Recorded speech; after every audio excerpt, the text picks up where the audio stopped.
Hey guys, and welcome back to the Path to Exile Podcast, episode 35, partner with Mobalytics. I am Cal Torak, and joining me per usual is Miso Shiro and Dead Rabbit. And if you're new here, we have our audio-only format on Apple Music and Spotify. If you check us out there, please give us a rating. It'd help us out a lot. This week, we have special guest Barricade. Barricade, to me, you are the pinnacle of... I don't know if you brand your content this way, but I actually just got into King's March, and I watched specifically your King's March guide. And to me, your content is not just like wholesome and friendly, but it caters to new players so well. Do you intend that with your content, or is that just naturally how you are? Oh yeah, so thank you for having me. Nice to be here. I appreciate the kind words. Yeah, so that's part of that, and thank you. That's part of the deal. Like whenever I'm making stuff, I try not to just take the stuff from the stream and apply it. It's like, wait a sec, it's my first time playing this game. I have no idea what's going on. What the hell is a King's March? What is this? Why am I in this world? Right? I try to make sense of it that way and build it up. So yeah, always a lot of post production in that sucker, but it works. And if it helped you, then I'm glad I made it. Yeah, it did. I like that King's March video. I've been grinding King's March since I watched that video specifically. So Mirror of Kalandra on the way, right? On the way. I've gotten 7 mirror shards so far. I think you need like 20. So you're rich. Oh yeah. So you got gold rings. I hit level 100 by the way. Like this is the first time I've hit level 100 in any ARPG. Congrats. Usually like I re-roll at like 90 to 93. I just like making builds, and this is the first time I'm enjoying doing the content and trying new content, and it led to me just naturally hitting level 100 on a character. So Kaltarak is Kalter alt. That's what you are. You just your alt. Oh yeah, yeah. Okay, got you. I've gotten like 13 characters in Endgame and Fate of the Vaal alone. Like what about you guys? Like I'm like a one character guy. We could talk about our approach and stuff, but I don't do the alt thing. I make one guy. I try to help people with that powerful build. And I think Dead Rabbit, that's where you and I might have had like some circles swirling together on ideas because I was a Spark dude. I think you were a Spark dude. And so like I do one guy and I use that powerful guy to get to a hundo to help people through whatever it's going to be, right? And Chronomancer, you name it, for the Ascension stuff. But what do you guys do? Are you guys like altaholics or what? I'm usually like a mix between, because I always concentrate for the first few weeks of a league at least. I always concentrate on one character. I kind of try to not re-roll too early into a league, because I always want to go for that build that I'm doing. I want to go like full on that one first. It depends on. You're getting the love, by the way. You're getting the cat love. Yeah.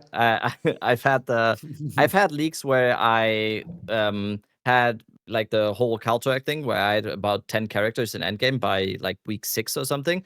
In Fate of the Vaal, I actually only played the Oracle. Because the Oracle was okay now. Let's go. Yeah. I only played the Oracle because I personally felt that the Oracle, first of all, it was a new ascendancy, and and second, I think Oracle was just so versatile that, in my opinion, the Oracle just lends itself to so many different builds, and we were gonna go into the build of the week as well, which is also a Oracle build for me this week. So this league I actually only went with the Oracle, and since you could hit level 100 pretty easily this league with the tempo, I just went with that. And so usually concentrated on one character and then look for other builds, because we are a build making podcast. This is how we found each other as well, because we really like making builds. If that lust of build making isn't satiated with one character, I'm also looking for others. Gotcha.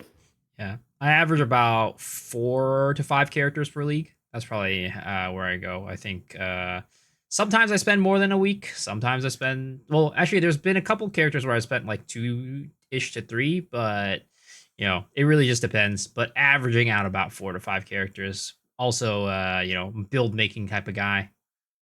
Yeah, I'm kind of boring. I go like 1 or 2. I just don't have... I don't want to say time. Like, I hate that answer. I don't have enough time. Like, we all have the same time. But yeah. That cat... You're a loving person. That cat can't get enough. But for me, it's like... I find myself like enthralled with it. Like I start a build, I have to know what it can do, where it can go, the depths of it, what the restrictions are, limitations are. And that speaks to like Kaltarak, your comment earlier about the new player perspective, right? I kind of think it's like the Captain America effect, right? Like Steve Rogers had to be Steve before he could feel the power of power, right? You have to know what power you don't have. And so the deeper I stay with the build, here we go, it's getting weird, but the more intimate I know what to build, the more I can tell you, like, you should probably try this first because it's more successful. But you can go off the path a bit. It's just going to be kind of tough, and then you end up here anyway. So logic equals this. Does that make sense? Yeah, that makes perfect sense because this league, I went into this league intentionally going in it with like what Captain Lance calls build fever, where you just like your next build, and I went with that this league. And the problem I ran into eventually was like there were some builds I literally only spent 3 to 4 days on and then moved on from them. And I would get viewers coming to me that would be like, "Hey, I'm at this point. I ran into this problem. How do I solve it?" I was like, "Oh, dude, you've pushed this further than I did." Like, I really didn't, and that's a problem for me because I can't help these people. And I set them on this path, and now I can't help them solve that problem. So I don't think I will ever do this many builds ever again in a league. But there's just so many cool concepts out there, and I call it ADHD brain. Like once I start thinking of the next build, like I just have to go to it, and my life happens a lot. I do know. Yeah, and so it's kind of like I guess Rob was alluding to. You can level so fast with Temple that this would be the league to try it, because if you have character power, that XP's coming, right? The gold's there. You can do whatever the hell you want. It's like a Swiss Army knife, right? Kind of like a Magic the Gathering deck kind of thing, but it's like you have options. So this would be the league to do it, right? Makes sense. Oh yeah. Boosting in Temple, like my last 3 to 4 characters, not my last character, but the few before that. It's like so easy to boost in Temple, especially if you have a friend that has a juice Temple. Like one Temple level 65 to 94 in like 20 minutes. So, and I'm watching Rax stream, and he's just carrying people, right? And I'm telling you, div, tink, tink, tink. It's like, oh my god, this is nonstop. They're dropping mirrors. We don't even know that because they're pushing divs in the next room. It's like, holy smokes! Like there's so much in Temple. Anyway, I'm sure we'll get into that a little bit later on. But just step into it now. What are your thoughts on Fate of the Vaal? Like, how long did you play it, and like, overall vibes? I don't know that I played it enough. I don't think I ever play a game enough. Overall vibes. Big win from the experience point of view. I guess it depends, to answer this question, on what I value in the game. And so I think diversity in the experience is important. So instead of just running the limitless Atlas, a lot of people, myself included, got a chance to try an endgame activity that was Delve-esque insofar as I didn't have to do the Atlas, and there was something lucrative else to do. And so I felt that value proposition was quite nice. Obviously, it ends up being the thing to do. How long did I play it? A little bit. I have this cycle that I do. So I make a softcore character, and then I use that strong character to help other people who don't have enough time to play or could use call it a layup. Like I'll go do your ascension carry for you so you can have the power and then you get to enjoy it. So I'll do that with one character. And then I get this feeling, it's kind of like, I don't know if you guys could align with this, but I become numb to the divine drop, the dopamine numbness. Does that make sense?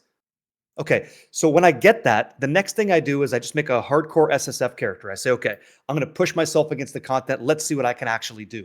And so I didn't actually get too far in the temple myself, but I ended up making a dragon because Wyvern is the move. Like, let's go, fire breathing Chad. I'm in, absolutely doing Trogdor stuff. And so that was a lot of fun. And then I went into Disciple of Vrashta in hardcore, and that was freezing the screen, blowing stuff up, just living the PoE dream. So I want to say maybe 2 months at most, maybe like that. And then I kind of diverted out into other things. Yeah. But amazing, really, really good. Big fan overall. We should get into the nuance of it. Maybe not at the moment, but I think that the currency is insane. It's over-tuned like an MF, right? Just nuts. And I don't think we need more of that. A little bit less of that next time would be kind of good. But overall, good for the game. Glad there's diversity, but my God, so many divines. What did you guys think? Yeah, it's weird because especially after playing PoE 1 now, PoE 2, it's hard to play Fate of the Vaal specifically because of how numb I am to the divine drop, and just you can hit endgame. I started a hardcore character a month ago in hardcore trade, and the moment I hit endgame, I think I got an Omen of Light map 3, and it sold for 70 divine, and that okay, well now my character's fully kitted, I can get to level 95 without dying, no ease, and that experience got semi-ruined.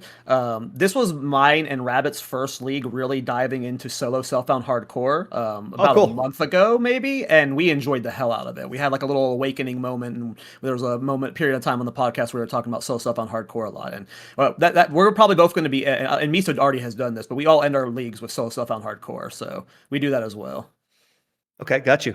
Yeah. You appreciate the game way more in SSF, right? Every item matters more, right? You're okay, it's just a divine, kind of wish it was an exalt instead, right? You're dang, right? I wish. Yeah, that's how I feel.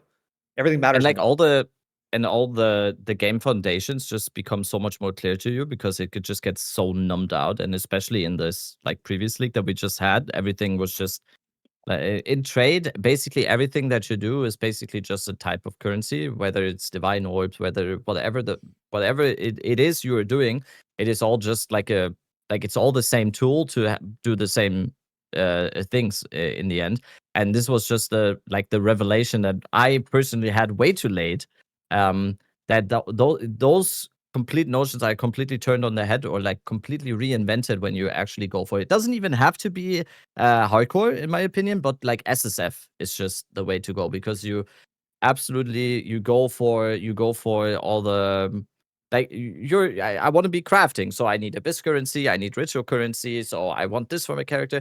And I, even as someone who racked up like almost 4,000 hours in a year of PoE2, playing hardcore SSF for the first time, I learned some game mechanics or like some game systems that I've never really bothered to check because I always specialized in certain other things, and then I just bought the stuff that I needed for the stuff that I didn't do. And that's always going to be the case a little bit. This is also like a good kind of talking point into PoE1, for example, because I would say, or I would argue that PoE1 is even more heavily reliant on specialization like that.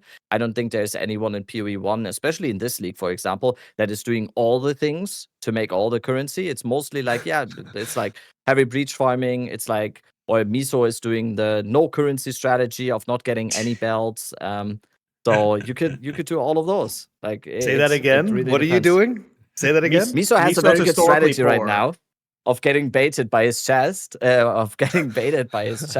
into trying into doing black barriers to not getting the belt that he wants. And I was definitely not part of that at all. I'm never in Miso's chat, so I just heard it from other people. Oh, you Yeah, just we knew. You just knew. Okay. We were doing Yeah. some degenerate gambling last night, and it did not go well. It did not go well. That's surprising because I thought every time you gamble, you win. Are you telling me that's not the case? That's not how Well, that goes? eventually you win. The thing is, you only lose if you stop gambling. Yeah, the next win is just the next pull, right? That's right. Exactly. One pull away. Exactly. Yeah, You'll make good it for all you. back. Exactly. You'll make it all back and more. Okay. Cool. Well, you can speak with the clairvoyant over here, Dead Rabbit. He'll help you out. He seems to know some things, so you got it. Good stuff.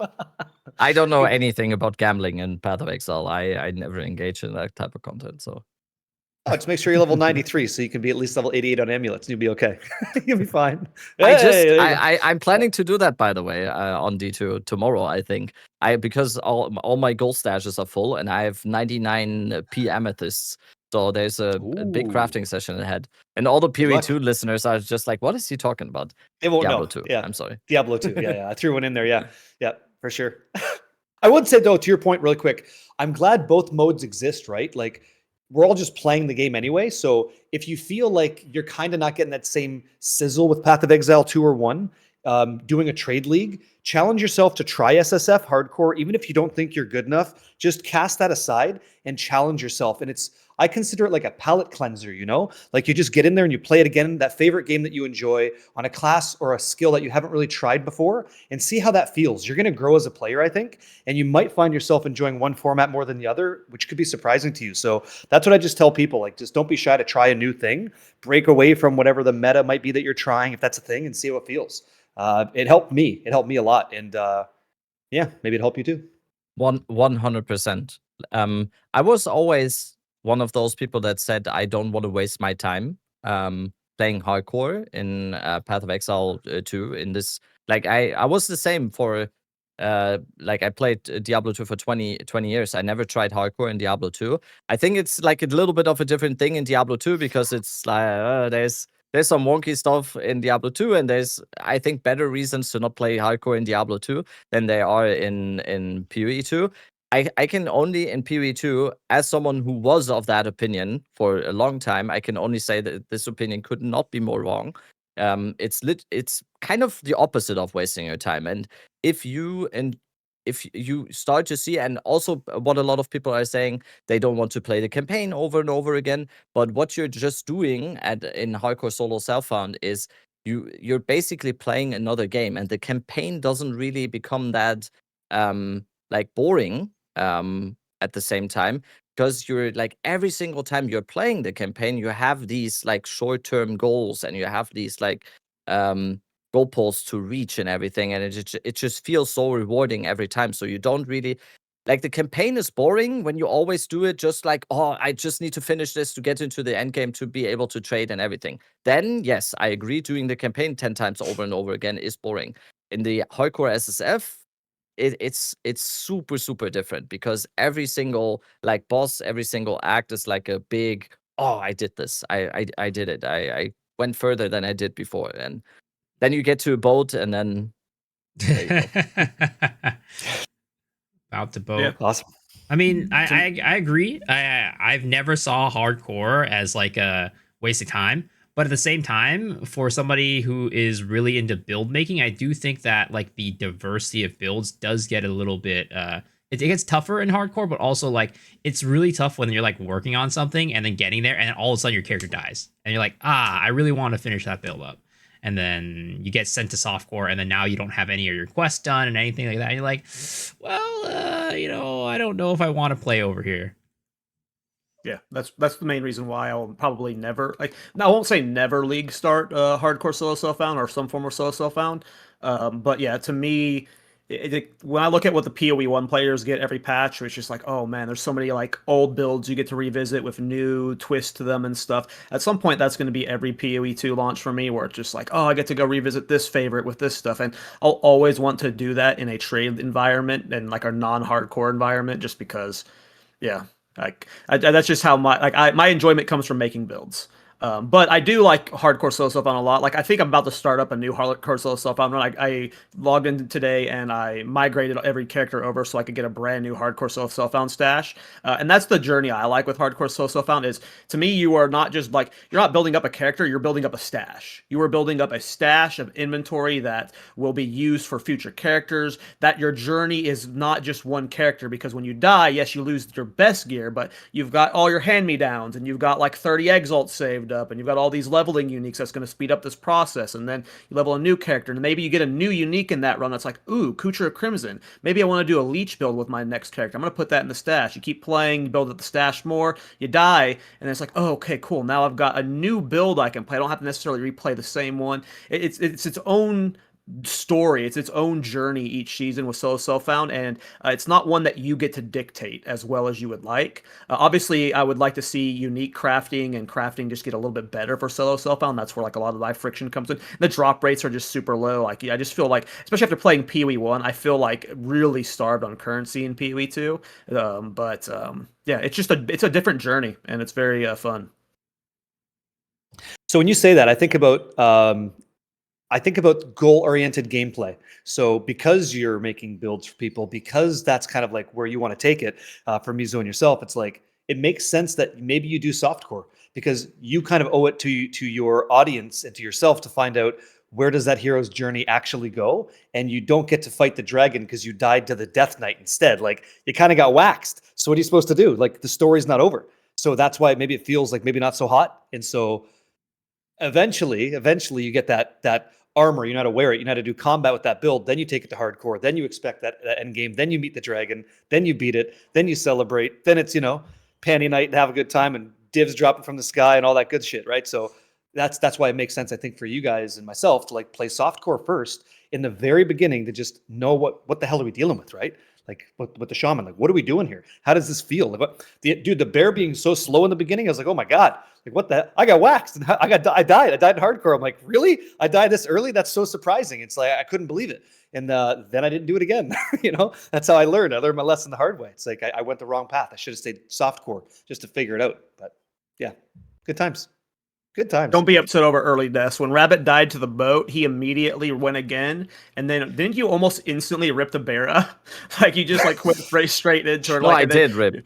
Yeah, you ripped the Bera. The thing was, right away. the clip was I died to the boat, and then the next clip was that I went into Bera and I was still like tilted. I think tilted is like the understatement.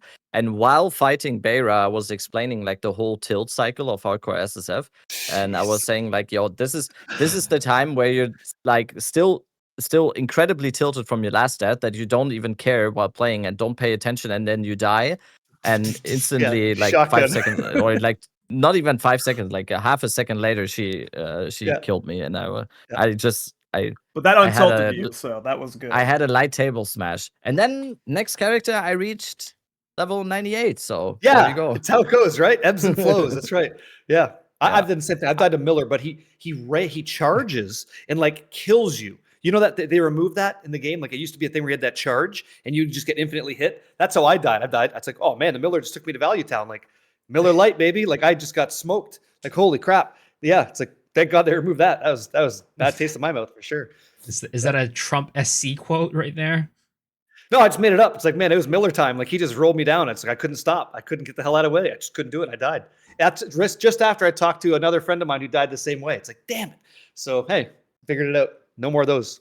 Yeah, he also has like a weird hitbox. Wait. Like a he has a really big hitbox when he's doing that charge. It's like bigger than you would expect. Yeah. Like he could be a Dyson vacuum cleaner. I wouldn't second guess. Like he just pulls you in. It's like, let's go for the ride. Okay. It's like I lose. What the hell? Sounds good. Was your favorite build of the league the dragon build you did? Yeah, the Wyvern one. So it's so weird, right? Like we talk about build guides and stuff and build making. My original concept, right? It's like the piece de la resistance. I'm going to be a permanently flying dragon, breathing fire on everything, and that's my lifestyle. But I played Shaman, not Ranger, so I was slow. And the tick rate wasn't as good as Oil Barrage, so I said, okay. And then I started messing around, and this is the first time, sorry to go like long-winded answer here, guy, but it's the first time I used a weapon set skill tree. Guys, I've been missing out the whole time. What the hell was I doing? It's like I'm finally doing the split tree, and it made sense. Like I have the AoE skills, and I got my single target skills, and it matters. And it's like finally. So now I have great single target. I'm spreading the wings. I'm cleaving the world, and I feel like I'm, like Leonardo, king of the world, just like cleaving everything, and it felt great, blowing everything up.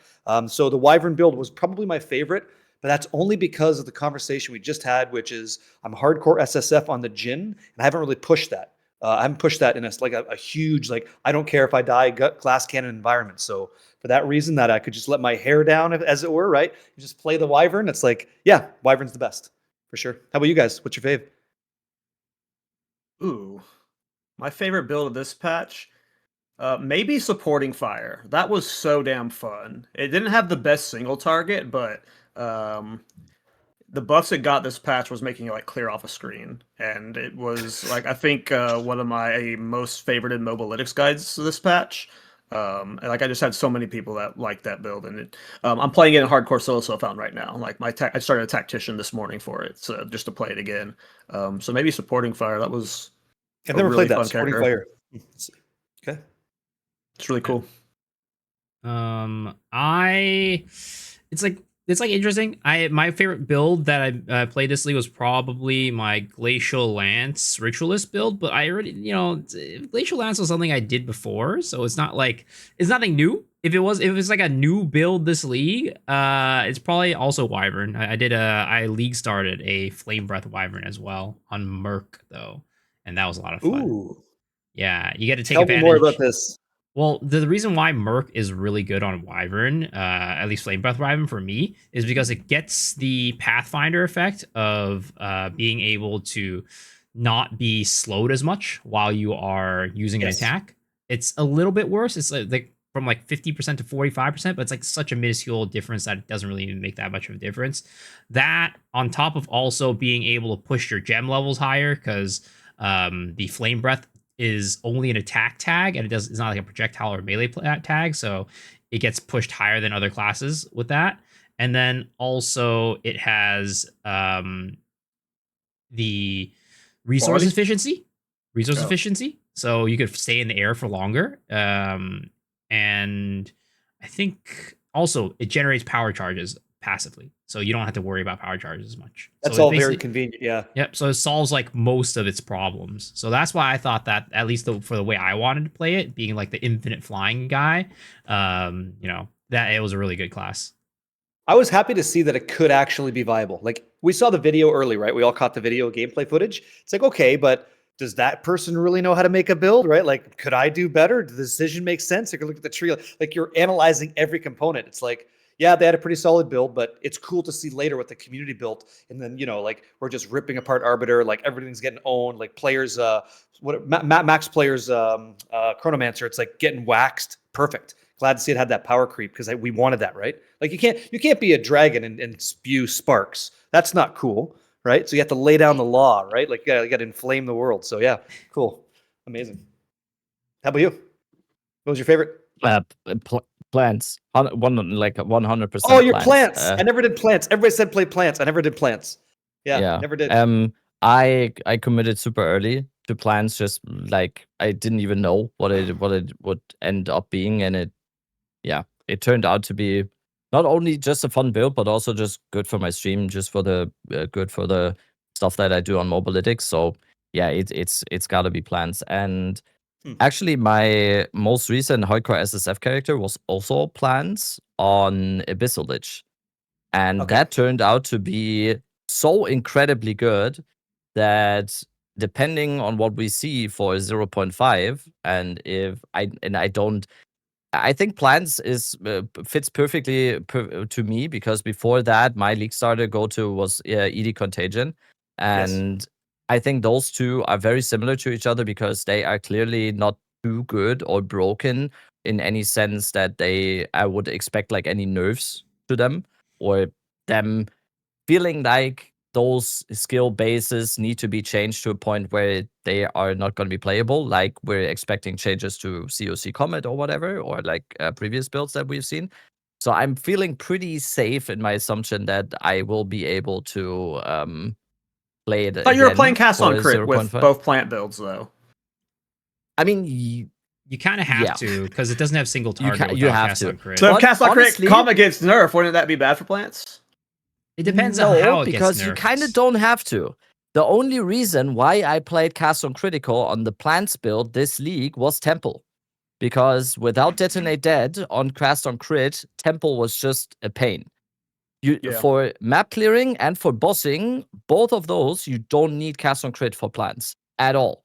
You kind of don't even want to do it because you want to go for more damage on Entangle and don't really have to rely, or you don't want to rely on Cast on Crit that much. It just, like Detonate Dead, just made Temple so much nicer on plants. So yeah, I kind of want, since Lich is my favorite Ascendancy, I kind of want to see if I can just league start Abyssal Lich on plants, because I think it's gonna be amazing. Also for softcore, because I realized so damn late that the Lich Ascendancy, when you put it into the Abyssal Lich one, that the scaling of the exploding stuff, that I hated on ED Contagion, because it stopped the contagion from spreading. But when you're in Abyssal Lich, it turns into physical base damage, and it's perfect for plants, and you don't need anything to like. It's so good. It's so good. And yeah, we'll see. We'll see. I kind of would just want to go again, because plants is just so damn fun. It makes sense sense because because Shapeshift. Go ahead, sorry. No. I'm okay if you talk over me. That's totally fine. I've got diarrhea of the mouth. I understand, but it makes sense for him to like plants because my chat was always telling me like plants is Spark, right? And I like Spark. Spark is fun. Do you feel the same way? Is it like Spark 2.0? Yes and no. Okay.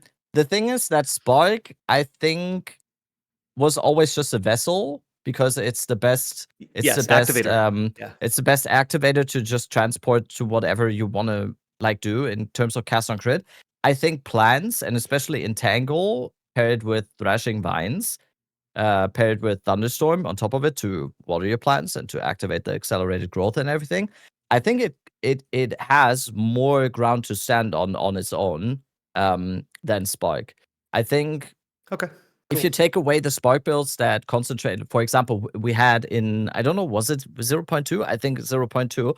I did a Widow Hail Spark, where the whole idea around Spark was just to get Spark to level 40 and to, just get projectile damage as much as possible, and just actually do the damage with Spark. If you take that one away, I would say 99% of the Spark builds are based around that Spark is not going to be the main damage dealer. On plants, that's not the case, because Entangle and Thrashing Vines is actually hitting massively. Yeah, I'm trying to recall. I remember Spark. I think I was increasing Spark speed back in the increases the speed, added the damage. Yeah. So it increased the proj speed, and then you just had skittering lines across the screen, and it's party time, right? Like everything's just toast to Spark. So nice. Yeah. I So did when Widow Hail. Oh, The go ahead. Widowhail Spark build is to this day probably one of my favorite builds. I did it this league 'Cause it on a was Witch just so- Hunter for Culling Strike, and the projectile it's projectile acceleration 3. It makes your projectile speed also to apply to projectile more damage. Yes. But there's also a passive on the tree that does Yep. the same effect, and they Yep. stack. You mean like south of the tree, like near the bottom? Is that what you took? Yeah, bottom The bow right. one? Yeah, Yeah. It's We're all- literally right the there, exact. yeah. Yep.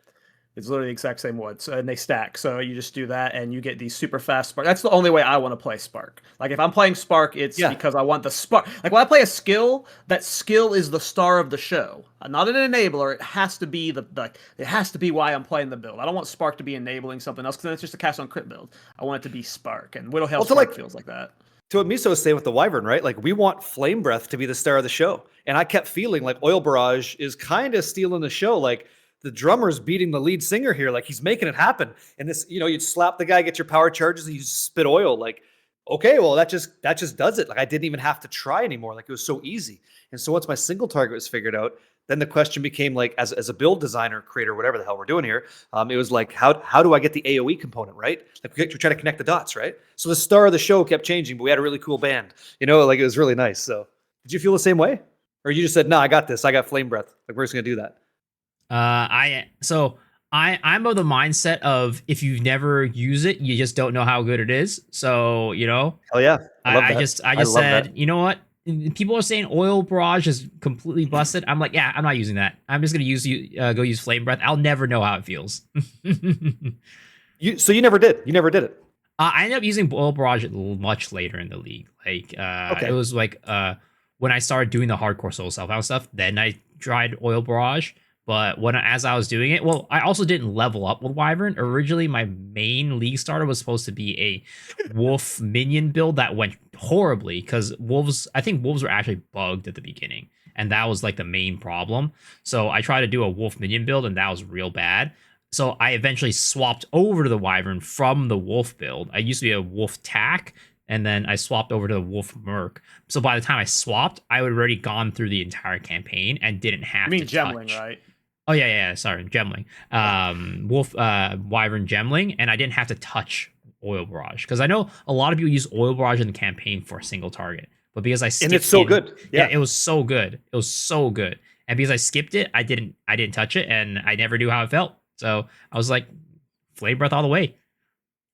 Yeah, I did a few hardcore runs using, I think it's called Rend. It's the Wyvern's yeah, basic attack. base skill. And I love that skill. Like as a melee main, it's like my favorite of all of the shapeshift attacks. Like Rend's just freaking awesome. But I couldn't get it to scale, at least in solo stuff on hardcore for single target. And I was using Oil Barrage. Oil Barrage was, I don't remember the support gem you put into it, but essentially it makes it shit like ricochet everywhere. And it was just like one-shotting bosses. It was really Probably dumb. Ricochet. I don't know if it was Ricochet. No, it started with an S. It's a support gem that starts with a Salvo? salvo, maybe? I think it's salvo. You put salvo in it, and it just, whatever it did, just made I the didn't- damage insane. I didn't do that. That wasn't it. We did something like A-list chimes or something to set up a wing blast, and like basically it was a 1-2. It was a one. This is PoE2, right? Combo hit. So 1, 2, 3 hit combo power charge puke win. That's kind of like what it became. And I was happy, like I said before, to see the Flame Breath be like, no, we don't got to play combo. We can be super lazy. Like we can just one button chad this and slap. It's like okay, because that's what I love in like a Diablo 2. I like holding down one button and throwing a bunch of echoing strikes or throwing the blessed hammer and like it's all in the wrist and like see you later. Here comes the damage, right? So that's the world I came from, and then. I don't mind challenging myself with a new ARPG, but yeah, it's like how can I get lazy with this? How do I make it work? And yeah, so cool.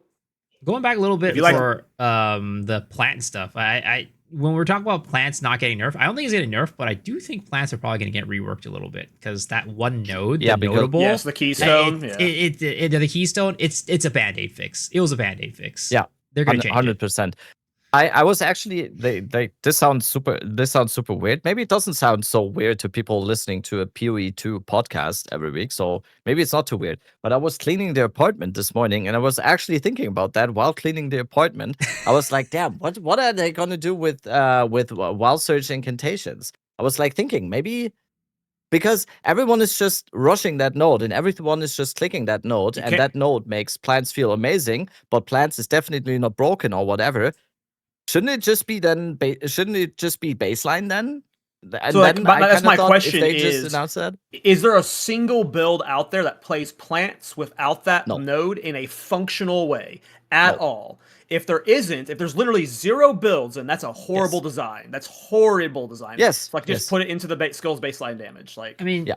we all came to the conclusion it was a band-aid fix because originally Has to when be. Ziggy D came out with that video, he basically alluded that plants were a meme. He said plants were a meme. But then after that, we've played good it and video, it's like, yeah. wait, this is actually good. And I think it's because they added that node because the node is too like just no downside, all upside, and you literally just tick it and boom, now your plants are good. Like it's too much of that to be like, yeah, this was definitely thought through. Yeah, I want to give a shout out to a gentleman named Lakati Gaming. I'm not sure if you guys are familiar with the name. Hopefully you are. He's a great build designer guy, and he's the guy. I was surfing around after I was just blasting on my Wyvern, and I kept coming to these certain like realizations. And I'm looking around online. I was like, who else is playing a Wyvern right now, doing something similar? And like, if we all kind of agree on the same thing, then that's got to tell us something, right? Like we're onto it. We're figuring out the puzzle. And he was the guy that was starting to split the tree, and I said, holy shit. I don't know what that is, but that's the next level. Like that's something, because I don't know. I'm 41, right? Like I'm not going to work too hard to make this build good, but I'll make it great for the game, but not like min-max kind of guy. I don't really have time for that. Again, bad excuse, but he was also finding these same realizations, and he's like, yeah, we just split the tree with weapon skill points. I was like, what the hell are you talking about? And that's where the AoE and the single target stuff came up, and I was like, I don't think there's like anybody who's in like my streams watching and stuff. I haven't shown them this at all. Like we've been missing out tremendously. Like for you guys, with your weapon set skill points on your skill tree, we all agree, right? Like crazy value there. Like you can't be leaving that on the table, right? if you're not doing it, you're like handicapping yourself. Like the game is Handcuffing. designed to use those. Yeah. Some builds don't need it. Some builds sure don't need it, but like most builds can find a way to find some way to min-max it. And then it's recently we've seen people who have done builds like Jung Roan and Prada. They have shown builds where they're using Witch Hunter's weapon set passives to do two completely different trees. Shit like that's super cool. But yeah, I've been using weapon sets since I think 0.1 or 0.2. Like they're just Okay. like I have to do them. Like it's just like it's so, at least for off meta builds, like especially when you're playing something weird like Thorns, it's like nice to have like you get a super attack speed set up for single target, and then you get like more mobility for your mapping and stuff. Like there's a lot of ways you can split weapon set passives, but especially on something like Witch Hunter, which I'm a big simp for. I love Witch Hunter. Like now they made it to where that you can get every single passive as weapon set, and Jung Roan and Prada have both done like some pretty awesome stuff with weapon set passives. Yeah, like I can see the conversation going both ways. I'm happy it's in the game because it gives you more character depth to build towards when you've got the itemization figured out and like all that jazz behind it. Now you can do weapon set swapping and see how that changes the paradigm, which I love. And I wasn't doing it forever. So again, it's kind of like a revitalization. I'm like, oh, this is nice. Like, here we go. And that's how we were able to take that idea of splitting the tree out and then magnifying the advantages of it for our gear. And like, it just made the whole build feel really good. So yeah. Love the game. I think you have to get past the concept that like when most people think of weapon set passes, and this is where I was originally struggling with it, is like when you have weapon sets, it's like I'm gonna have my quarterstaff in set 1, and then set 2 is gonna be a staff where I'm doing caster stuff, but it doesn't have to be optimized like that since you made it to where you can lock the weapon to both sets. So now you have one that's specialized specifically for bossing or specifically for single target, and it's very easy, depending on your tree, to min-max it that way. I do like want to go back though. I agree with Miso that like it isn't needed. It is definitely in most situations min-max are bullshit, but it is impactful and fun min-max and stuff. So hell yeah, from my perspective at least. We are going to talk about the new player perspective that can be overwhelming for new players, but from my perspective, I love it. Sure. Just as a side info, Cal, if you're playing one of the top 6 ascendancy for plants, which is Entangle and Thrashing Vines, on PV2 Ninja, it is 99% of people having picked the Vaal Surge incantation. And I would put off that 1% as like a there's probably I would imagine something going the on there. 1% that aren't using it are using the Flesh Crucible for it. So most likely they might still be using it, or maybe they just have it in their build and aren't using it. Yeah, exactly. So I think the earliest person that I heard talk about the whole Vaal Surge incantation thing was Palstron, and it's just and he also echoed like that sentiment. It's just weird. If a build becomes playable because of one node, then the node is just supposed to be baseline. And if they would just put it as baseline, by the way, I don't think that would make plans broken in any sense, because it would basically only save a few points on the Witch Ascendancy and like maybe 3 or 4 points on the Oracle Ascendancy, or like on the Druid Ascendancy. So it doesn't even save points. And also, what it would make it much better for, as someone who is heavily lobbying for plans right now, it would make plans be so much more easier to play for ascendancies that don't start in that area. So you could play Titan plans, or you can play, like, I don't know, Cal, you could play Witch Hunter plans. It's a great point. So Yeah. just make it baseline. Plans is awesome. Just give us some more plan skills as well, because how can a build archetype be this awesome with just basically 2 skills? Give us just like 2 or 3 more, and then it's gonna be like plans is for being a we were meme at both going to first, league it's- start plans. So we were both super hyped for it. When I saw it was only 2 skills, that's when I was like, I'm not playing plants anymore. I stuck to it. pivoted off. It was like I only stuck to my heart. What's good for you, like when we talked about EDCon earlier, to me, plants feels like EDCon. It has that same Yes. rhythm of you press one skill, then you press the other skill. You push one skill, and you press the other skill. At least for the campaign. So Yeah. But yeah, I want more plant skills too. I hope we get the plant shapeshift. I can't believe it got cut. You're supposed to be able to turn into the bramble dude from the Act 1 boss. Oh, that would be that was amazing. Like supposed to be the orb puking guy, that guy. Yeah. yeah, that was supposed to be a shapeshift for plants, and they cut it like right before 0.4. So I hope that's not like permanently cut, and we eventually get the Yeah, I'll be that plant guy. shapeshift. Yeah, Yeah, you've that'd already be talked to sick, me. right? I'll totally be. I'll be a plant guy. Sure, why not? Yeah, why not? Hell yeah. That'd be awesome. It'd be great. Just throw some like seeds out and like boom. Next thing, like the idea train doesn't stop. Once we start that, the ADHD fires like crazy. And I have like 12 million Exactly. ideas. Yeah. Water that guy, right? Then you have little simulacrum versions of yourself making other plants and like, pulling things into the plant for like, a poison ivy guy. I got to stop talking because I won't shut up. We need it. Yeah, We need yeah, it. go ahead. Miso, Sure. did you have any final thoughts on weapon swap passives? No, I mean, it's just very useful, and it's like what you said. So I said that not every build needs it, but you probably can min max every build to use it if you really wanted to. Yeah, and I feel the same way. Like I'm looking to add it if I can, but I don't need to. Yep. Well, you two have been grinding a lot of Diablo 2. No memes this time. We're actually going to talk about Diablo 2. Let's just start with you, Barricade. What's your experience been like with Diablo 2? It's very much like comparing almost apples and oranges. It's a 25-year-old game being compared to the next generation of ARPG, whatever you want to call PoE 2.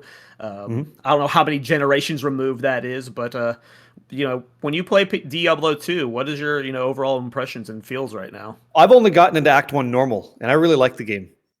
But I can't do it. Okay, so sorry, I was going to troll. I can't. I think Diablo 2 is what I call home.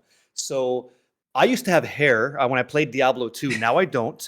Got a little bit more knowledge about the game. What do I think about Diablo 2? So I didn't even expect to get another character class. We just kept getting ladder resets forever in this game. And it was the first game that I really started streaming on Twitch with any kind of success, if you can call it that. And I do, and I appreciate everything. But now that Home got a brand new renovation with this Reign of the Warlock expansion and this new stash system, I'm screwed because I'm addicted heavily. They added in something we call a holy grail. So imagine trying to find every kind of skill gem in Path of Exile 2 and every single unique in Path of Exile 2, and that's tracked on your account. And if you play with me and you find it, I get credit for that too. Like, that's another component to play for completion. Like, there's so many things you can do in Diablo 2 and ways to play it that it's so exciting and fun. And I'm glad we're talking about this today because like there's a reason Path of Exile got made after Diablo Lord of Destruction and stuff, right? Because that spiritual successor was just like had to be made. It was crawling out for completion. And GGG kind of like did what they thought was best, and it's cool. But the Reign of the Warlock is such a sexy game, dudes. Like, it's so nice to just get back in there and do multiplayer in a way that feels natural and organic. And I just love it. If you haven't tried this game, you may not like it because the pace might be too slow compared to a modern ARPG experience. It's a tough game if you don't know what you're walking into, but it is beautiful. It's a symphony of destruction. and I love it. And I'm trying the new class, and it's disgustingly fun.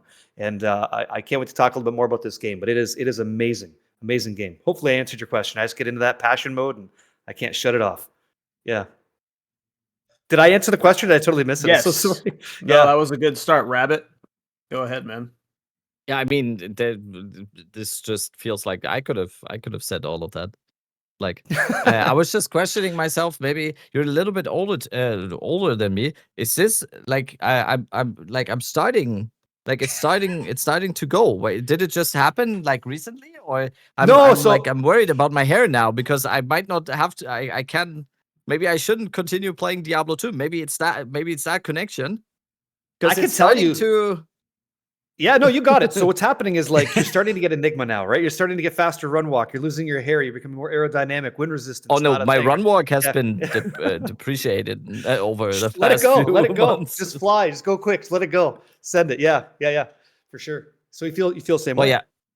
No, my experience has been mostly the same. I honestly I can't believe that they hit it out of the park so much on this one. It is amazing. It is, especially like Barricade said as well.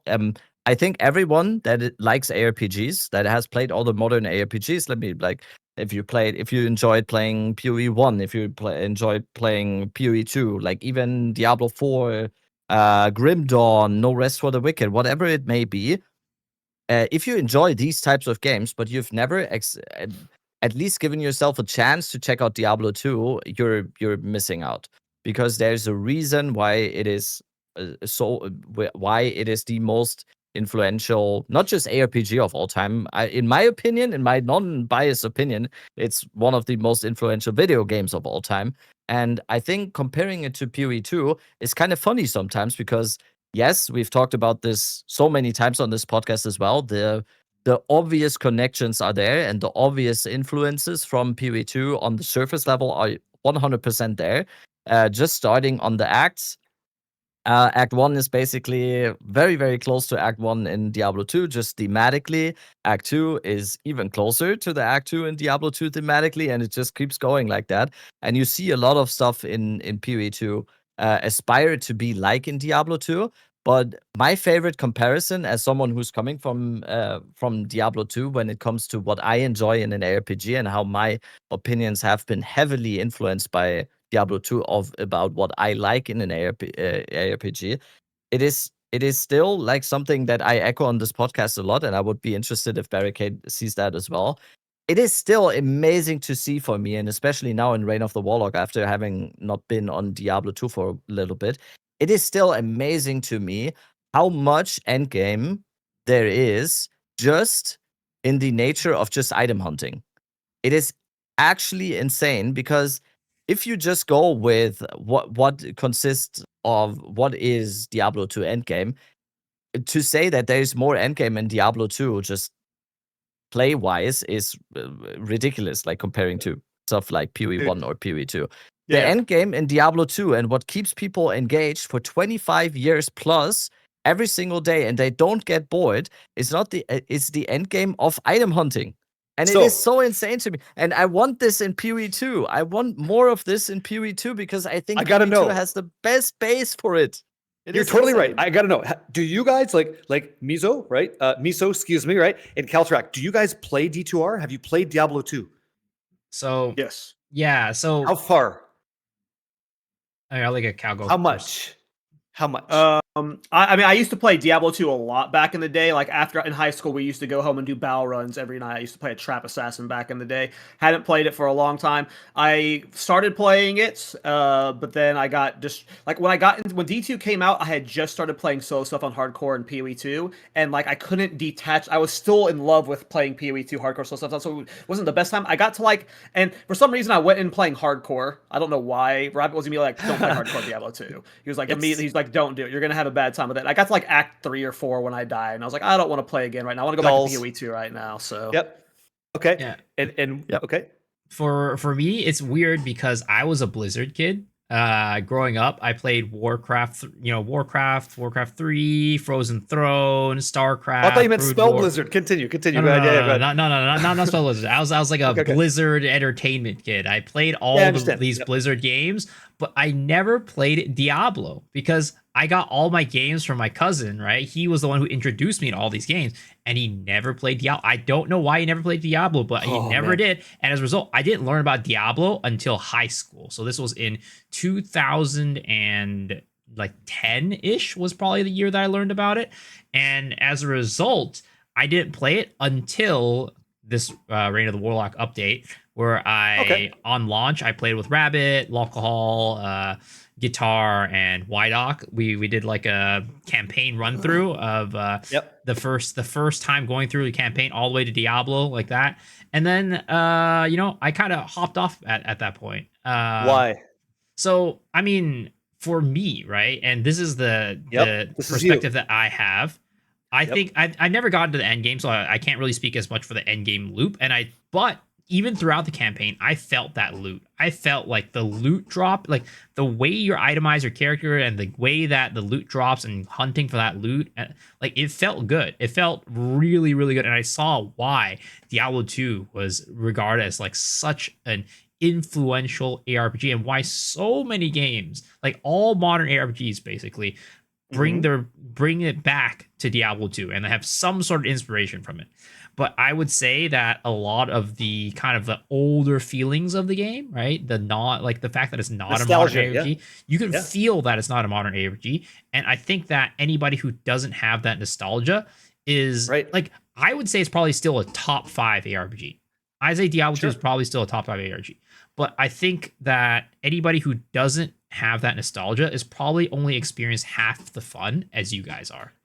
But I want to talk about you because you're the one that stopped. So you played it and then you said like, okay, I don't have the nostalgia. I like the item loop. I don't know what the end game is, but I'm good because something else is making me feel like I want to go play that, right? Yeah. Like Path of Exile 1, really okay. Path of Exile 1, Path of Exile 2. I just wanted to go back. So what class did you play in Diablo 2? What was the class? I was playing Warlock. My man. Okay, fantastic. That works. If you tried something else that maybe you have an affinity for that wasn't Warlock, I'd be curious to see if you felt the same way. Like the thing about Diablo 2 is that, like for you, if you try it again, because whatever, you have time, like good luck. But if you did, you play this character that you make and you take it through the world. And this is like where I was hoping we get here for a second. The end game grind of Diablo 2 is like non-existent. People come in the chat and they're like, so what's the end game of Diablo 2? You're like, buddy, you're looking at it. I'm slapping a zombie across the face with a club and I'm hoping he drops a really cool set of boots. That's what I'm hoping happens here. Like it's so based in Dungeons and Dragons that if you have a passion for like pulling the slot machine and trying to see if the gear drops, you're going to love that game, nostalgia or not. That's just what it is. And that's the end game. And then like, we're going to get a little bit more into this, but like, that's it. And so if that doesn't hit for you, it won't hit for you, you know? And so I get why you would leave because, you know, modern ARPGs have a bit more of like the end game, do this thing than Diablo 2 does. I also think it's beyond that too. I think it's kind of like partly why, for example, a lot of PoE 2 players fall off of PoE 1. Like they try PoE 1, give it a shot, and they fall off immediately. Because it just the feel of playing the game is completely different. The feel of controlling your character, moving it around the world, the actual feel of killing the monsters, all that. The modern ARPG just makes it feel so much better. Like some of that clunkiness that some players might see as nostalgia. A lot of the newer players look at that and they're like, I don't know if I can vibe with this. And I think that at the baseline is what kind of holds the game back. It's the feeling of the game itself and moving your character around the world and having to deal with, I need to keep like putting potions into my belt. I need to keep, doing this and that. Like I gotta, half my inventory is filled with random garbage that, because of that, I can't use it because these are required in my inventory. Like all these things, these inconveniences of the old ARPGs, a lot of people coming into it from a more modern ARPG, just like this is kind of a non-starter. It might feel like the loot itself might feel good. The building itself feels good, like character building, all of this, but the actual feel of playing the game, I just can't get beyond. And again, that's why I feel like a lot of people from PoE 2 play PoE 1 and just completely hop off. And not just because it's like a super hard game to get into, but just the feeling of playing the game just feels so much better in a game like PoE 2. Okay, I got so much, but go ahead. So much. And that's what I mean. Why I think PvE2 has just the most amazing base game. And that's mainly the reason why I believe in PvE2, for example, so much. And I don't even really want to go for PvE1 anymore. And just like, not just as someone who's streaming the game or doing content for the game, I just want to. I think if there were like a few changes or whatever, I see myself playing a PvE2 league like 3 to 4 months, the full duration. I can see myself there. So, and that's why I think. That's why I see all this opportunity, because PvE2 has just this amazing base that Miso's talking about. We have the base of the game just feels amazing to play. And I just want these aspects that make, for me, Diablo 2 amazing to play and have this um and have this loot hunting aspect and this like aspect of these rail like runs that we're doing in Diablo 2. I want this in PvE2 because I can't imagine what happens when you combine, when you fusion these two powers together of a modern ARPG that feels amazing to play. Every combat feels weighty. The Visceral, stealth tactile, system yes. And then we also have what got me addicted for 20 years to Diablo 2 of like these, because in that this is gonna sound harsh, but if PvE2 is a little bit like styled after Diablo 2 when it comes to the itemization and when it comes to the item hunting aspect. Like I said, this is gonna sound harsh. I don't mean it that harsh, but it kind of failed in that regard for me when it comes to that, because PvE2 is an amazing game, but it lacks this like, oh, this item dropped thing. Nostalgia After like a week, I know. First week into a league, there are these instances. First week into a trade league, there are instances of you dropping like a cool ring that rolled well. That hits that gamma feeling, that slot machine feeling, or whatever. Yeah. But every single league that we've had so far in PvE2, 2 weeks into a league, there's not a lot of stuff that drops that you will go like, oh my god. It's like more the what you make currency with is other stuff like league mechanics and whatever. It's not like this item hunt aspect that has people, like Barricade said, addicted to Diablo 2 for 20 years without any changes to it. Without any changes to the system, people are still playing it. There are 8,000 players on Steam right now playing Diablo 2. Let's go. I would like it's more than Lost Ark right now. It's like it's insane. It's almost, just on Steam numbers, it's almost as big and as PoE2 right now on concurrent players on Steam, and I would argue there's a much larger majority of players using the Steam version for PoE2 than they are using on Diablo 2. So because you had to buy double, so because it just recently got into Steam, so it's insane. So here's one of the things, like, we didn't get into it. It's like I gotta just get in there. So Kaltarak's getting back from school. He's playing his Trapson, right? He's doing bail runs, right? And guess what happens in Diablo 2 that you don't get in Path of Exile 1 or 2, right? A guy named Barricade comes in there because he's just feeling kind of randy, and you know what he does? He hostiles the team. It's an 8-player game. 7 people now are doing bail. They're trying to kill this Lord of Destruction, and I can go in there, kind of like Elden Ring-esque, and I invade their world. And they know I'm coming. I'm coming down to the Worldstone Keep, down the Worldstone 2, 3, bam, I'm in the chamber. He sees my name on the screen, and his traps, they're intelligent. They're going to try to shoot me first, but I know that. So the player versus player experience in the ARPG, in my opinion, no game has done it yet. I have yet to try No Rest for the Wicked. I hope that it's better. But D2R and Diablo 2 Lord of Destruction had some of the best ARPG PvP. And Kaltarak and his boys could be like, oh shit, there's a guy here, right? Oh, he just killed me. Get him. And it changes the whole dynamic of what you're doing. So then all of a sudden the item hunt, which is really the end game, right? It's like, oh shit, now I can't just make that build guide build. Now I got to get this gear in case somebody rushes me down on my Trapson, right? So boom, Fade goes in, you got big resistance, you got burst of speed, you're moving quick. Like, the way that you play this game is so dynamic if you choose to play that way. And that's so sexy, man. Like, nothing's hit like that. And it's like, that's also part of the end game. Like, your character is complete. Like, the 0 to hero challenge isn't just completing an item grail or chronicle completion. It's like, I want to take my character into PvP for funsies, right? Like, did you guys ever do, when you played Diablo? It sounds like maybe not, but did you guys ever do PvP for fun? Like, egoless PvP? No, first of all, everything I do involves my ego, so no ego. Oh! always Okay. ego. First of all, if you actually go to my YouTube channel, look at the first. Like I've had multiple YouTube channels from the past, but for this YouTube channel, Kaltorak, my very first videos I uploaded were D4 PvP Thorns videos.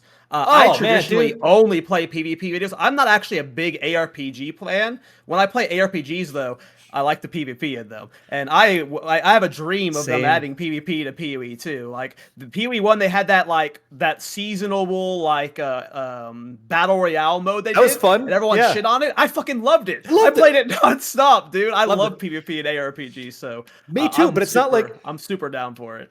yeah, I don't care. Like I don't have to be the best in the world. I just like to Yeah, see how my no, character but feels killing you. ARPG Like, that's it. PvP doesn't matter at all. It's just I would love to have Oh, a I hideout disagree. where I Oh. can just come I invite disagree. viewers into my hideout and see if they can one shot me. Like that's the kind of shit I want to be able to set up. Like just these Yeah. fun little challenges, viewer duels and stuff. I think PvP and ARPG is super fun and cool. And I agree with you. Like, there's no ARPG that has done it right. There's like, games like Battle Right and stuff that are like of the Yep. same like style, but they're not action RPGs like a PoE Diablo stuff. But no, me and my friends used to do like duels in D2.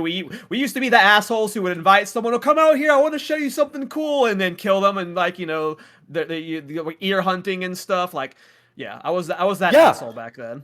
Yeah, we all were. Like if you played Diablo 2 back in the day, I call it the Wild West. It's like you're gonna screw Yeah. people over, you're gonna get gunned down in the street. Like that's just dirt. That's how it is. Drag your corpse through the town so everybody can see what you did. That's the ear. But it's like in the modern experience, right? Because nothing else is hitting like that, I put on something called the Circle of Slaughter. I take 7 people up to Mount Ariat, and there's a very small zone, and it's 7 1v1s. And I'm going to broadcast the whole thing. Here we go. This guy's coming to the barbarian whirlwind through. Oh, it's like all that stuff, right? Traps and blows us, all that stuff. We do that. And then I bring you down to Act 2 where Duriel's chamber is. We call it the Chamber of Carnage. So like Miso and Kaltarak, you guys are a duo. And the way that that's going to affect you and going up against me and Dead Rabbit is interesting because now you have to have gear that counterplays against our Warlock builds, and we have to have gear that counterplays against your decision to be an Amazon and his decision to be a Necromancer and Bone Spear, magic damage, physical. Like the gear exists in the game, and it's so diverse and robust that you can make some very interesting PvP moments that like no one's doing. So I did it. I'm like, I'm going to do this. And it's a hit in like Rage in the Cage, low level PvP inside the Blood Raven's cage, right? Like Hell in a Cell, like wrestling kind of stuff, right?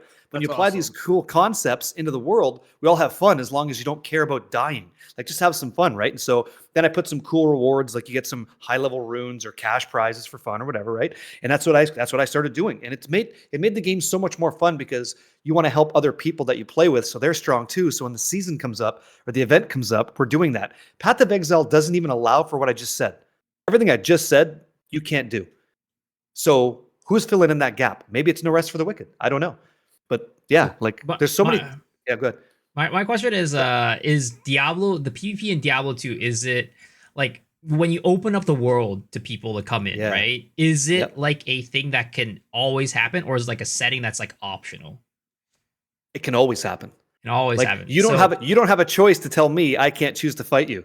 It's an icon. So, go So ahead. that's the thing for me that I feel like is at least for like Path of Exile 2 and what they're trying to aim for. I think if they bring it in as an option, like, hey, I can flag for PvP, I think that could be really cool. But I think there's a reason why a lot of like games these days, especially when not like PvP focused like a Counter-Strike or whatever, right? These like more like MMOs or like ARPGs, whatever, they have shifted from very much a PvP forward type of game to games that are a little bit less PvP focused. Kind of like my best example is like back in the day, World of Warcraft PvP. You literally like you were the coolest guy on the server if you had like a super high rank in PvP. But nowadays, PvP is a joke.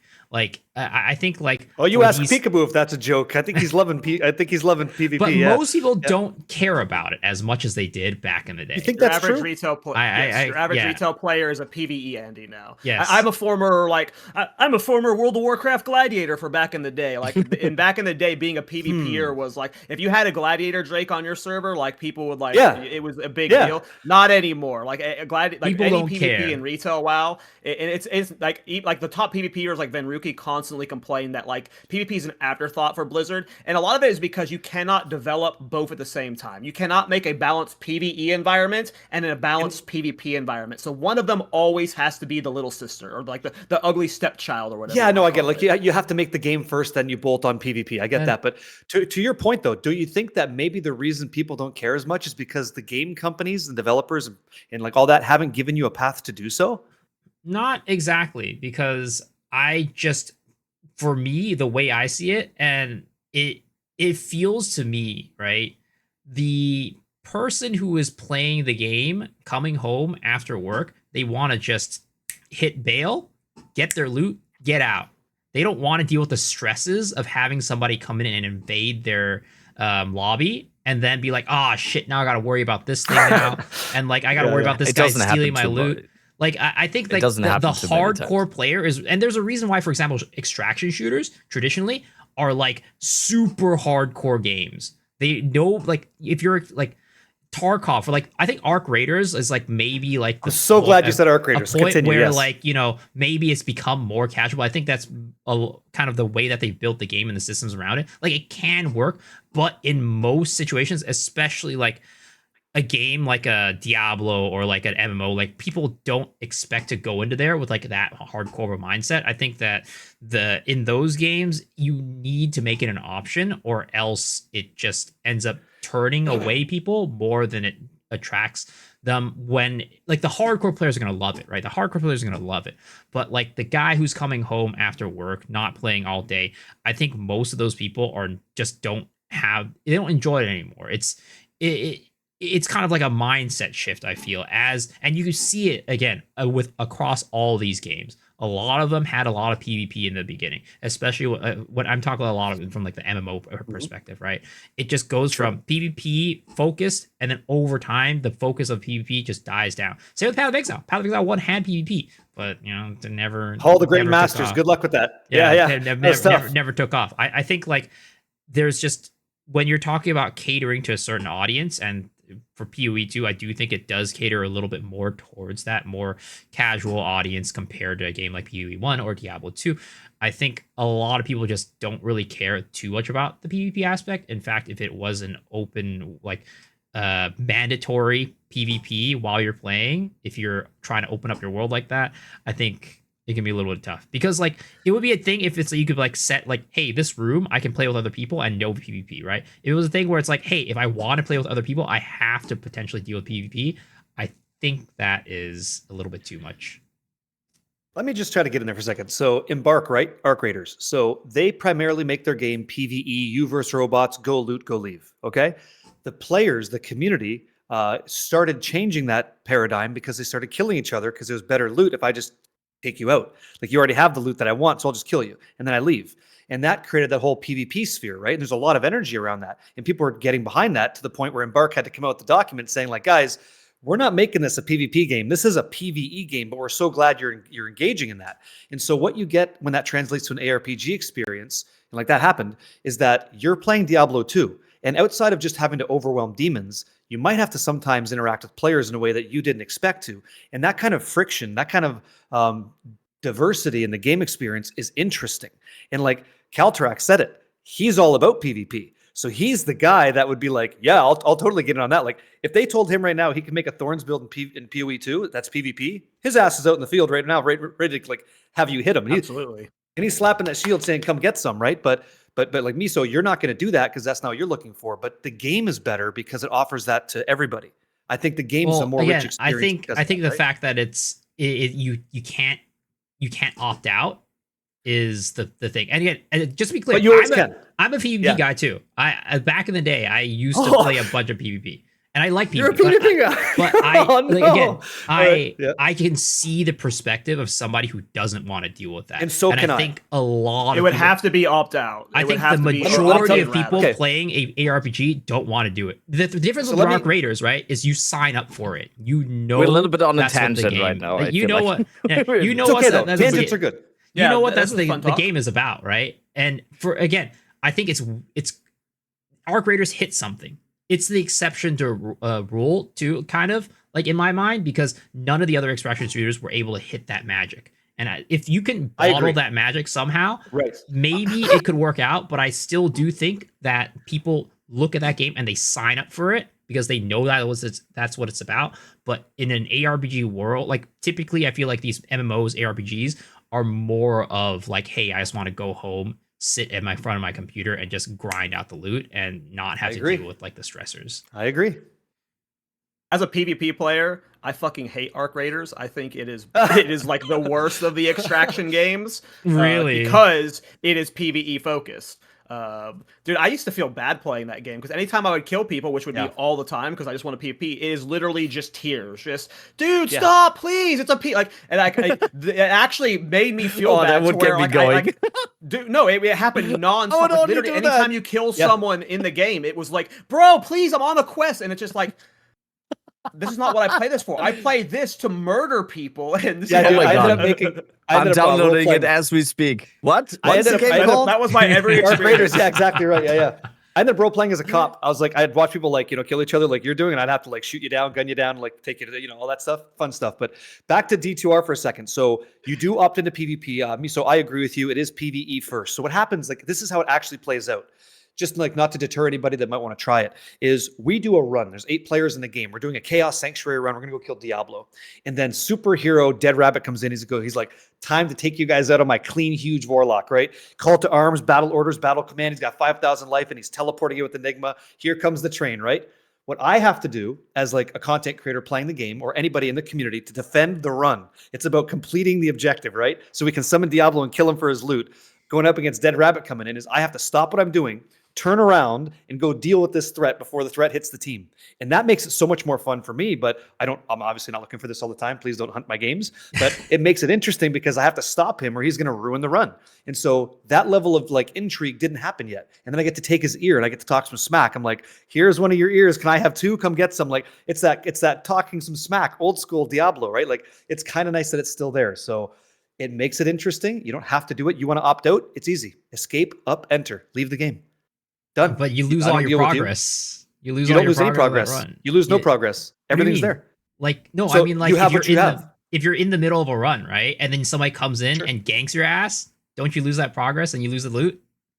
Or Okay, if they come in outside and of you're like, just to be clear, outside of this like streaming thing, this like will Doesn't not really happen happen. because you can always you can always just leave. go into a solo run. The second you I've had, hostile well, me, again, but you don't lose XP. Well, there is no world where GGG would ever make it to where like at any point your casual player can be invaded by a PvP. Like if we're gonna talk about PvP and PoE2, it would be like purely an opt-in standpoint, right? Where you would create lobbies that were PvP. Yeah, exactly. invadable, That, right? I think There's that's no fine. world Yes. where Yes. Dude, Yes. I want the option of PvP. Absolutely. Extraction shooter, For sure. battle royale with voice chat. Sure. Hey, I mean, PoE1 did have battle royale. They did have battle royale. I want that feeling. When you guys were just talking about the whole Arc Raiders thing of like, oh no, Dad, he shot me. Like All the time. Yeah. I'm It's so it's like every I time, love dude. I love ARPGs and I love being like very positive and like I really like fostering like a positive community and everything. In these types of games, I'm like opposite that. But you have to be. over voice chat going like supposed to "Oh, kill no, people. please, Yeah. no, I'm like Yeah, I'm the same Dude, way. I It's also every think there's person a you run little into bit in of a that game. I also think there's a little bit of a different mindset these days too about like Yes. balance too, because like people are gonna whine about balance if that does come to a game, and then now you're balancing around like this PvE, like these skill now you have to like a separate dimension of like, okay, now the dev team has to care about balance about PvP, and is that worth it for them to put the How did effort we and get time here? into like balancing that aspect of the game that maybe only a percentage of the player base actually They have plays? to make the best game they can make. The whining's going to happen. You can't please everybody. If they think it makes their game the best, add that shit. Put it in there. Give it a shot. They're down to test things, right? So just to throw this out, like as bad as D4 can be, D4 as PvP is really fun, and like all it is a zone you go to. It's purely opt-in. Everything you get from it is purely cosmetic. There's no player power. There's nothing from it. You just go there. You PvP against people who are specifically there to PvP only. and they don't give a fuck about the balance at all. They don't care what builds are overpowered there. Like, there is no care to it at all. If you're making an ARPG, especially one like PoE, like if they do introduce PvP, there's no way they give a fuck about the balance. It's just going to be like whatever's overpowered is overpowered, and that's just life. When's the last time you did Diablo 4 PvP? Season 4, season 3 or 4. When was the expansion? Whatever the league with the vampire skills was. Yeah. So my last one was the expansion. Here's what happens: the Spiritborn has dash. It's untargetable, and they dash through and kill everybody. You couldn't even hit him. He's not a target. He's a fucking animation. Really? I was like, oh, cool. So you ruined PvP. So all the events he has an immunity frame. So he's like, iframe. He's like pure iframes. Yeah. So then the whole zone you're talking about was just a bunch of blurs. I'm like, I'm out. Like, you just ruined all my events that I had all these ideas for. So when the ARPG gets it right, like Diablo does, you appreciate it, or you opt out, escape up, enter, and you don't lose any XP when you die to a player. By the way, you do lose your gold, you lose some potions, but you don't lose XP. The question there is, does that limit character design though? Because like that dashing thing is really cool, but then you implement it in D4. game. D4, it's terrible. D4 is bad. That's bad. It used to be great PvP. Like, he'd be like, barbarian, shout, run after me. I'm running after him on my rogue, trying to get in there and slap him. And like, it was really diverse and interesting, but it does limit character design because you can't do anything. I have no answer to your question. I just lose. It's like, that's not fun. But in a PvP aspect, you could have that, and it's like super sick. You're like, wow, this is such a cool move, right? And I think all these things just play into like why the PvP thing might not be as good. Like, it might not be as impactful or fun for most people in like the modern sense. Again, if you don't care about balance, if you don't care about all these things, if you don't have these situations where some guy's running your server and he's untargetable, like, then that's fine. But then you can't make those moves anymore in the game. It limits the character design that you can do in the game. I don't know. Like, Dead Rabbit, how much PvP did you do in D2? Like, in your whole history of the game? None? No, we have to team up and do some things. I was always people call like, I have about, I would say 20,000 hours plus in D2. I never played any Project Diablo 2. I never engaged in any PvP or anything. I was like 99% of that time spent is just like farming and just good, like, man. Oh my God, Griffins! Like, that is just my experience. I kind of wanted to do the point of I didn't expect the PvP thing to come up when it comes to stuff that I would like to see in PoE 2 when it comes to like what made Diablo 2 so great. For me personally, having not experienced too much PvP, like PvP would be very far down the list. For me, it would always be the whole chase item thing. I think there's just like so much potential in there on this already amazing base that we have in PoE 2. It's not replicable. It's not able to be replicated, I think. I think it's not able to be replicated for any game ever, I think. Because Diablo 2 had this lightning in a bottle when it comes to item finding, because yes, every ARPG needs to find this like little middle ground between loot is actually exciting to find, and it can't be too common, because then it's not exciting to find, but it can also not be too uncommon or too rare to find it, because then it's like, oh God, I played the whole day, I didn't get anything. And this is what I want to see. This is what I want to see in PvE2. It's just like we need more of that, because I don't know. I just playing Diablo 2 over the last 4 weeks now, or like almost 5 weeks now with the Reign of the Warlock. To anyone that doesn't play Diablo 2, it will probably be gibberish, but like I do still remember I dropped 2 Death Fathom in the last 4 weeks. I had big. Yesterday I dropped an Arachnid, and like if tomorrow there's a Griffin's drop and I'm streaming it, like I don't care if it, like, for example, in PvE 2 it's always just so currency based as well. But in Diablo 2 right now, dropping a Griffin's Eye is a very good helmet.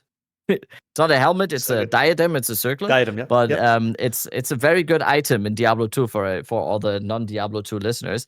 And this is probably the ladder where it is the least expensive or the least valuable ever. But Meta, yeah. still, I can tell you right now, still finding it would be for every single person that played Diablo 2, has ever played Diablo 2, it's like the most exciting thing of all time. It doesn't matter how valuable it is. And I'm longing for that feeling in other games. Yeah, because you're playing and all of a sudden you're hitting a 20 stack of perfect exalts. That's exciting in the beginning.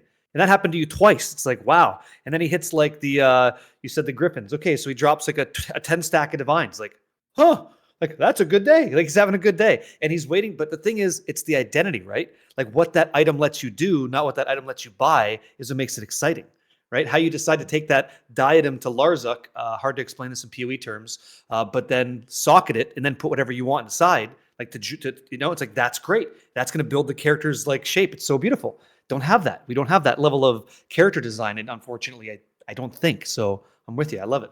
Right. And something I'm thinking about right now, actually, how do Hit us with either it. of you guys interact with like trade with like not Yep. just like random people like in your like not with like people who are in your game, but just like people like out open world, like anybody you don't know, like, you know, just like going and actually trading with randoms? That happens, but in the game, you create a lobby and you say like, "I'm looking for a divine orb. I happen to have a vertex."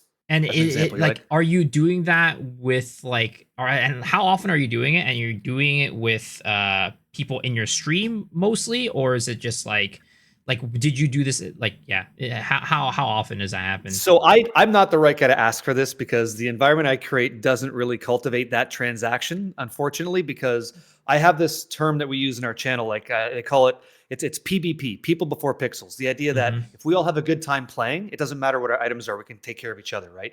And so I don't really trade anymore. I just kind of do what I call a drive-by. I'm like, hey, come to my game real quick. I'll see if I can give something to you. And then you show up and there's like all the items are on the floor. And I actually say drive-by and then I leave. I drive by with good items. But the typical experience is you use like a trade website, an external website, or in-game lobby to create like the looking forward divine. I have vertex, join up, adventure shows up. It's okay. And that's how it happens. I don't know about that part. Like, did you guys interact with it that much in the past, or like, did you guys use it much? Yeah, like Trading is a huge part. It's a huge part of the game. But people used to scam. Yeah, go ahead. Yeah, I mean, for me, not just like I would say the before mentioned stuff I said is like the main reason why I was always so heavily into Diablo 2, like the whole the grinding item part. And I would say the other part is just trading and like the economical simulation factors or whatever. That is what always I so much enjoyed about these games as well. And that is like a big thing in Diablo 2. It used to be a little bit more like shrouded in mystery back in the day, especially as a younger person. It was just like so, because like back in the day as a 15-year-old, I didn't know about like trading websites or D2JSP or whatever, and I was just like you just saw like you just saw games in the lobby games, and you just saw the game offer like neat item or whatever, and then you just did it yourself, and then sometime you just played in that game, and then sometimes someone came in and actually wanted that item, and this is how like natural trading formed. And of course, these days it's more based around like websites, and especially being a content creator or especially being connected with the chat all day, or I would assume most players have that same experience because a lot of players maybe also watch streams and engage with other people and like talk to other people. So it's very apparent what stuff is worth and whatever. But yeah, Diablo 2 is still much more of an old school trading as compared, for example, to PoE 2 now. That has its good sides, but I would also say it has its bad sides. Like the trading in PoE 2, especially since we have the async trade now, it couldn't be more convenient. It is amazing. It is perfect, but it definitely on the way there, it definitely loses a little bit of that touch that Diablo 2 has, for example, where it's like, oh man, I'm actually trading with this person, and I'm not just being like ported into the hideout, click on the item, and then I'm like, it's a little bit, one is like a little bit the organic homegrown farm, Yeah, and the and other the guy one you're is just trading like with you go happens into to the have like supermarket. Yeah. Yeah, he has a name like I Love Soccer Moms or something. It just like makes you laugh. It's like you would have never thought What's of that? that at all. Because like, you know what I mean? Like, yeah, like you just meet that person. The interface is gone, right? But for convenience, right? I agree. What's a Yeah, soccer mom? What is that? Football moms, right? There you go. Footy, you know what that is? We'll have to do some Yes, PvP. but We'll figure out if you know what that is. Yeah. Yeah. it's like mothers. It's like mothers playing the game of Yeah, football, or like their kids are playing the event. You want to talk it through? the kids. It's not. It's So no, they're a it's- mom of they're moms of kids who play or soccer, football. Yeah. Did you ever And play why- like a What do you an like after about school? them? Did you ever play an after school activity outside of Yeah, the yeah, flute? Diablo. Did you ever do it? Yeah, Diablo 2. Yeah, okay, good. Yeah. I had as a kid, I had like extreme allergies, like from the age of like 5 to probably 14 or something. During the summer, I had like Are extreme. you being serious right now? allergies. Are you being serious? with No, me now? I'm serious. I'm serious. So I basically never Good-looking guy like you between can't the be ages of social for 5 that and long? 14, I didn't really see What? the outside world. I was just like playing video games. Lucky This us. dude just said. This dude legit just said, "What? Mom's playing soccer?" Like, What? I'm This whole floored, dude. conversation, right? Oh, Asynchronous You trade started would this, have stopped all Barricade. You this. started this. Hey, I'm just saying. You know? I'm Yeah. googling. I'm googling no, soccer moms. It's a reference. I'll hit you in He's basically DMs. just saying soccer moms are milfs. That's all it is. It's like they're hot. Ah, Like, okay, that's all it okay. I is. never said That's that. all it Dude, I is. didn't say that. That's What all I'm it seeing is, when I Rabbit. I Family just friendly. Google Goes- soccer moms. Just a There we bunch go. of moms No. playing soccer. Yeah, I was like, damn. And maybe they play Path of love- Exile too. I didn't say I love nothing. I was just giving an example. That's on you. Uh, Okay. Okay, Well, so, back to my point. The reason Where why were I'm we? asking about trade, right, and how much Good you guys interacted with it and how easy it was is like I feel like, and this was something I think Chris Wilson was trying to get at too, with not having async trade. I think part of it is like that feeling of like the good drop. It kind of gets a little bit watered down when you have such a free flowing economy that is like, so easily accessible and so people interacted with such a little friction and everybody chooses to interact with it. It's kind of like the thing with like solo self-found about how like solo self-found where loot feels so much more impactful. And that's kind of like, you do kind of feel that like, oh my God, I got this amazing, like imagine if you're in solo self-found and you dropped like, I don't know, PoE1 Mage Blood, or like if you're in solo self-found, you dropped like a Headhunter, right? And it's like, it has that weight, it has that punch. But like when you're playing in like such a free flowing economy where it's like, if you just wanted to get something, you can just pay the money for it. It's like, you just do that, right? And there's no friction in it. That kind of like ends up making some of the loot feel less impactful in a way. Like, because like I'm just trying to think, because like in PoE 1 there is like the Mage Blood that is like a wow, this is like a that big item, but like it's not quite Even the then, same though. feeling as like Diablo 2 loot. And like I'm trying to figure yeah, out even the then, reason in why. PoE1, like I don't like my realization with the PoE1 loot is like when I'm like ignoring all like the big drops like the Mage Blood, it's like when you're playing PoE1, everything is just like everything is currency. Everything that drops you pick up and it translates into Chaos Orbs, which translates into Divines. That is the engine of PoE. Nothing like unless you're specifically using that Scarab for your farm, nothing really has value to you. It's all Chaos Orbs, which it's all turns dollar into signs, Divines. exactly. So it's like It's maybe it's like I don't like that feel. because of the fact that everything turns into a dollar sign, it turns the loot, it makes it feel less impactful because you can just Agreed. turn your dollars into the item, whereas before you have to like barter and trade, and like these items actually had a feeling of value beyond just a dollar sign. And maybe that's why we're feeling like you guys are feeling that like in Diablo 2 loot matters. And like, that ground loot, that drop, that chase is there, but like in like Path of Exile, it might not be because of the fact that we do have that currency, we do have that legal tender in the game.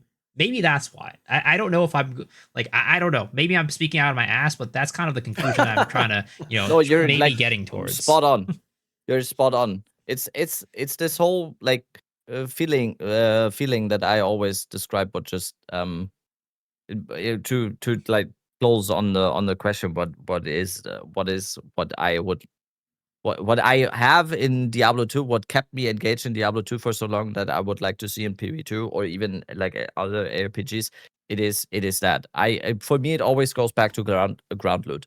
I think if an ARPG does not have ground loot that feels good or feels rewarding in a sense where it has this at least like a little bit of this lightning in a bottle where it feels good to get it. It's not too common, but not also too rare. For me, that's just the basis of an ARPG. There's probably other reasons for other people, but just for me personally, it's always going to be ground loot. So I'll yeah. chime in. I agree. Ground loot first. I want to find cool stuff. I want to pull the slot machine. I want to get rewarded sometimes, and I'll keep going back. I think that's fun. I didn't touch on Yes. that point, but I will. One of the things that I'm enjoying in Path of Exile 2 way less than I enjoy in Diablo 2 is the multiplayer experience and the visual density. So the cool thing about Diablo 2 is that it's multiplayer first and single player possible. So it's very Dungeons and Dragons grounded. So I'm an adventurer in the world, and if I team up with other adventurers, we can dynamically change combat in a way that advances the team further than any solo player could, usually. And then the gear that we find makes that adventure a little bit easier. Ethereal items, shields, potions that you don't like putting on your belt but are cool. It's like, that's fine. It's like, that's what makes the game so amazing and diverse. And the visual density, my God, man. Like, I can't, when I play with the full party in PoE 2, guys, I can't see shit. I can't see a damn thing. But in Diablo 2, I know what's going on. I can visually see what's up. It almost seems like the design flow of the game is much more catered to seeing the target that I'm trying to kill and interact with it visually. But do you guys have you ever felt that? You guys ever do a bunch of multiplayer for 8 hours straight? How do you feel? I'm curious. I almost interjected a few times in this podcast just ask you about multiplayer because go ahead. Oh, please do. Yeah. Yeah. Before we move on, I just wanted to close on that point before. Do you guys think that? Yeah, because neither of you really answered him. Yeah. Do you guys think it's possible to create that feeling of chasing loot when we're in an environment with such free flowing trade and also the currency and legal tender thing? Because what I think Miso is alluding to is maybe the ground loot in PoE 1 and PoE 2 is as good as Diablo 2, but it gets diluted down and its value feels a lot less because of the free churning currency. That's basically what you're saying, Miso. Yeah, I think it's 100% possible. Because we have that legal tender in Diablo 2. It's runes and gems. So it's not as easily defined as we have it in PoE 2 or PoE 1 as well, because it's so much more easy to define because you have this very clear indications of worth with exalted, chaos, and divines or whatever there else may be. It's not that clear in Diablo 2 with runes. Very, very much not clear as and much. And I think that in a sense doesn't make it legal tender because it doesn't have a clear value. I mean, it does. But the jumps are a little bit higher. It's the same thing as if you're trading a bunch of rock. How do I say it right? Some. I know exactly what you're getting at, but I still think it's possible. I think we haven't gotten to the point in PoE 2 where it's actually being tried because we don't even have these chase uniques. We've in had PoE 1 you do over the time. In PoE 1 you do. What are chase uniques in PoE 1? No mage blood. What? Yeah. Continue. The campaign has really good ground loot. When you're playing, your nimmies, you have your, you have all this stuff that is super, super valuable that people really want, and most people can't afford it. I would say most people can. It's not like PoE 2 where the headhunter eventually drops down to 20 divs, 10 divs, and you just have that. There's a lot of these items that are just super chase that just you can't get. Most people won't be able to get it. There's so many uniques that are worth so much. But yet it seems because you used to play Path of Exile 1, and it seems like you never got that feeling from the game. And Barricade, you also play Path of Exile 1, and I don't know how you feel about that. I'd love to chime in. I'm just trying not to be a just verbal diarrhea here, but it's so difficult it's difficult to pinpoint. It's all good, man. It's difficult to pinpoint the difference really because currency in a divine and an exalt is just using the object to numerically change a value or add an affix. But a rune that drops in Diablo 2, like I'm going to call it bear rune. That's what it is, but we call it a burr as well. When a burr rune drops, what that can do for you is a hell of a lot more than just add an affix. And what that ends up becoming is it's a part of a rune word that you can use to create a account defining power like a headhunter, but you don't control the variance in the roll. And so like that's what makes it even more interesting is that a burr rune is just a burr rune until it's not. Like if I make a sword called Grief in Diablo 2, it's one of the best weapons in the game. But the variance on what makes that sword good is it has to hit a certain percentage or the breakpoint sucks. Kind of like what the previous, I think the previous podcast you guys did, you're talking about trying to make a Indigon build and you weren't able to hit a certain percentage or else your mana was draining like an asshole and you felt like the build didn't work. Well, a barbarian can still play his build with the Grief even if it isn't that IAS breakpoint, but the low rune still has to get used. And like a lot of PoE guys who are listening, if you don't play D2R, I just spoke completely Greek to you, but it's the nuance about Diablo 2 that makes it so interesting and so beautiful. And the problem is that doesn't translate to Path of Exile as well. Like it's just a divine. But I can use that divine in trade to go buy that sword or whatever, and then I'm good.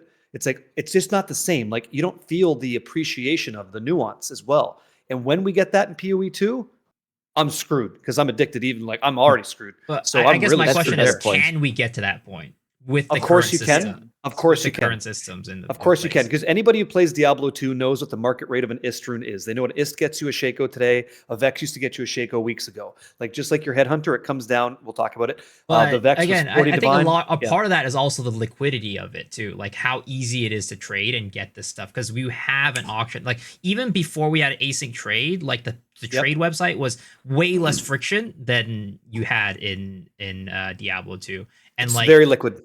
Yeah, exactly. I think the combination of like the fact that we have this currency and legal tender plus the frictionless trade is what potentially makes it feel less impactful. Like if you want to get that item, it's like so easy to get. Whereas with Diablo 2, you still had a hoop to jump. Like the hoop was much higher, the hurdle was much higher to do it, and like it feels like it's that much more impactful because of it. I disagree. I don't know. I agree with your point. Like I hear what you're saying, and you have a lot of merit there. But Diablo 2 in a multiplayer experience, which is what I live in, a guy comes to my game and he drops 3 high-end uniques. Well, that's insane. Like what you just gave me is incredible. And if I ever found any of that, I'd still be over the moon. But I don't get that in Path of Exile 2. And to answer your question, like how do we get there? It's like I don't know because I like completely open trade. I don't know what it is, and I agree with you there. It's like I don't know why it doesn't still hit. Like the dopamine rush isn't as exciting anymore. And I think maybe part of that is the character's journey, and answering that question starts there. Like, why do you need to find it if you don't care about it? Or why do you care about it if you're not going to play that build or something, right? It's like in Diablo 2, I could get you a fresh character from level 1 to level 60 in an hour and a half. So you have a very viable character. That journey doesn't happen in Path of Exile 2 or 1 because, and I agree with the full campaign clear and all that stuff. So there's a lot more of the hero's journey there. I wonder if that has anything to do with it. I could be going off on a crazy diatribe tangent here, but I don't know. But it's unknown, and that's interesting. There's a lot of interesting merit there on both sides of the conversation, I think.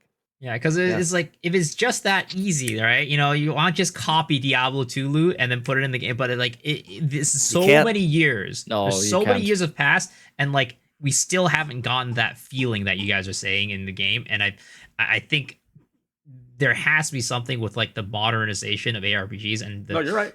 Then potentially making things less friction that does take away. And again, I do think that's part of what Chris was chasing. The reason why he was so adamant about never adding a async trade or an auction house was potentially because he wanted to try to keep that feeling as much as he could, even though it wasn't clearly not as far as Diablo was, but he tried to keep that feeling as much as he could. I would feel like there's 3 companies in my mind immediately, and I'm not, whatever, just how I feel. Like I think that Vicarious Visions, Grinding Gear Games, and Moon Studios could make me feel that way. Those guys I have faith in. They get it. They understand how to make me feel that hit again, even after playing for 14 hours, day 2, 3, 4, 5, 6. Like I'm going for that Shaco, baby. If I hit that Harlequin Crest, oh shit, I can't wait to give that to somebody else, and they can't wait to receive it. Or like, as we all know, like it's about a 2-3 week cycle for a league start. Then we kind of feel like that diminishing returns of the enjoyment, right? Diablo 2, hell no. I go into your game, I drop you double grief. Oh man, you're making a barb. And right away, I go to Kaltorak's bail runs. Boom. I drop him like some 5+5 lightning sentry skills claw. He's like, oh damn. And now he's going to go try that new skill. Like I can make that happen. Can't get that in Path of Exile at the moment, in my opinion. But they get it. They know how to get there. And I believe we can get there in time. Hell yeah, we can. It's actually, just to but get my also stance on it. Yeah, go. I'm fully with Miso on this perspective. I don't think there is a difference in loot between Diablo 2 and PoE 1 specifically. In PoE 1 specifically, there is so much amazing S tier loot that can drop, and you don't get that experience that you're talking about. And I think it's purely because of the trade. Like, a Mage Blood is a fucking insane item. Always. Like, but yeah, like you can trade for it. Like, I'm about to get one. I've almost got the 180 divine I need for it, and I'm going to be able to and playing solo too. I wanted to double back to this earlier because you two keep referencing multiplayer. For me, when I play ARPGs, multiplayer is not something I care about in all. I don't think about it in the slightest. Multiplayer and ARPG, fuck that. I'm a solo boy. Sir, I do all my stuff are solo. you kidding me? What? So your guys' perspective as Diablo 2 players is multiplayer first. Is that the same way you feel too, Rabbit? No, I'm the weird. I'm the weird Diablo 2 person so that you're a never weird D2 engaged person, in okay. group play. I do not I like never play group play in any game. Why? The thing is though, like Barricade will hate me for this. No, I don't. I'm in his stream a lot. He like his whole thing. His whole thing is just group playing, and I get it. I've been doing it on Diablo 2. It's a little bit of a different thing in Diablo 2 because, for example, in Diablo 2, like Barricade also said, when you play Diablo 2 and you play as a group, you are one player. The game is made for one player, and then once you go into like 8 players, the game also is in Scales a up. mode which is basically 8 players 8. And what you mostly do in Diablo 2 now, or what I at least do sometimes on my stream now, is like split farming. It is 8 players into a game. I go into a zone. I basically get 8 times the loot, and everyone farms a different zone, and everyone gets 8 times the loot. Just very, very basically explained. That is that multiplayer? Not really. What Barricade is doing, like actual community games or something, where you actually all go together and everything. That is more community games. It's just not just like PvP in ARPGs. It's just not. I really like the solo experience. I really like the whole thing of I found this. This was just not based, and the whole multiplayer or group play aspect is a whole other like Pandora's box in PvE2. It's still like a topic of big discussion in PvE2. What is group play supposed to be in PvE2? So there's a lot of people that absolutely hate the concept of it, and what people like MP and his group, or like other people. I have people in my Discord community that specialize in group play that are like going crazy over the first few weeks and have like a specific setup of an aura bot and a rarity collar and then 2 carries, and then everyone else is like, then they get the leechers in and do the group play. That is a whole different thing for people to engage with. I always, even as a streamer, I always just like the very solo approach because I want to like LARP a little bit as the solo player, but what I imagine most people to be.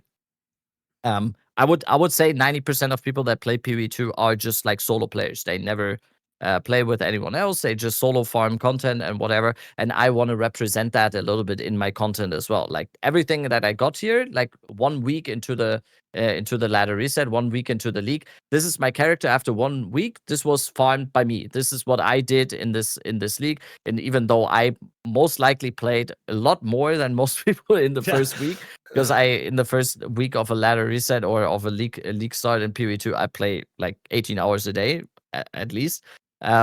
It's gonna be like I did this, and theoretically you can farm this as a solo player as well.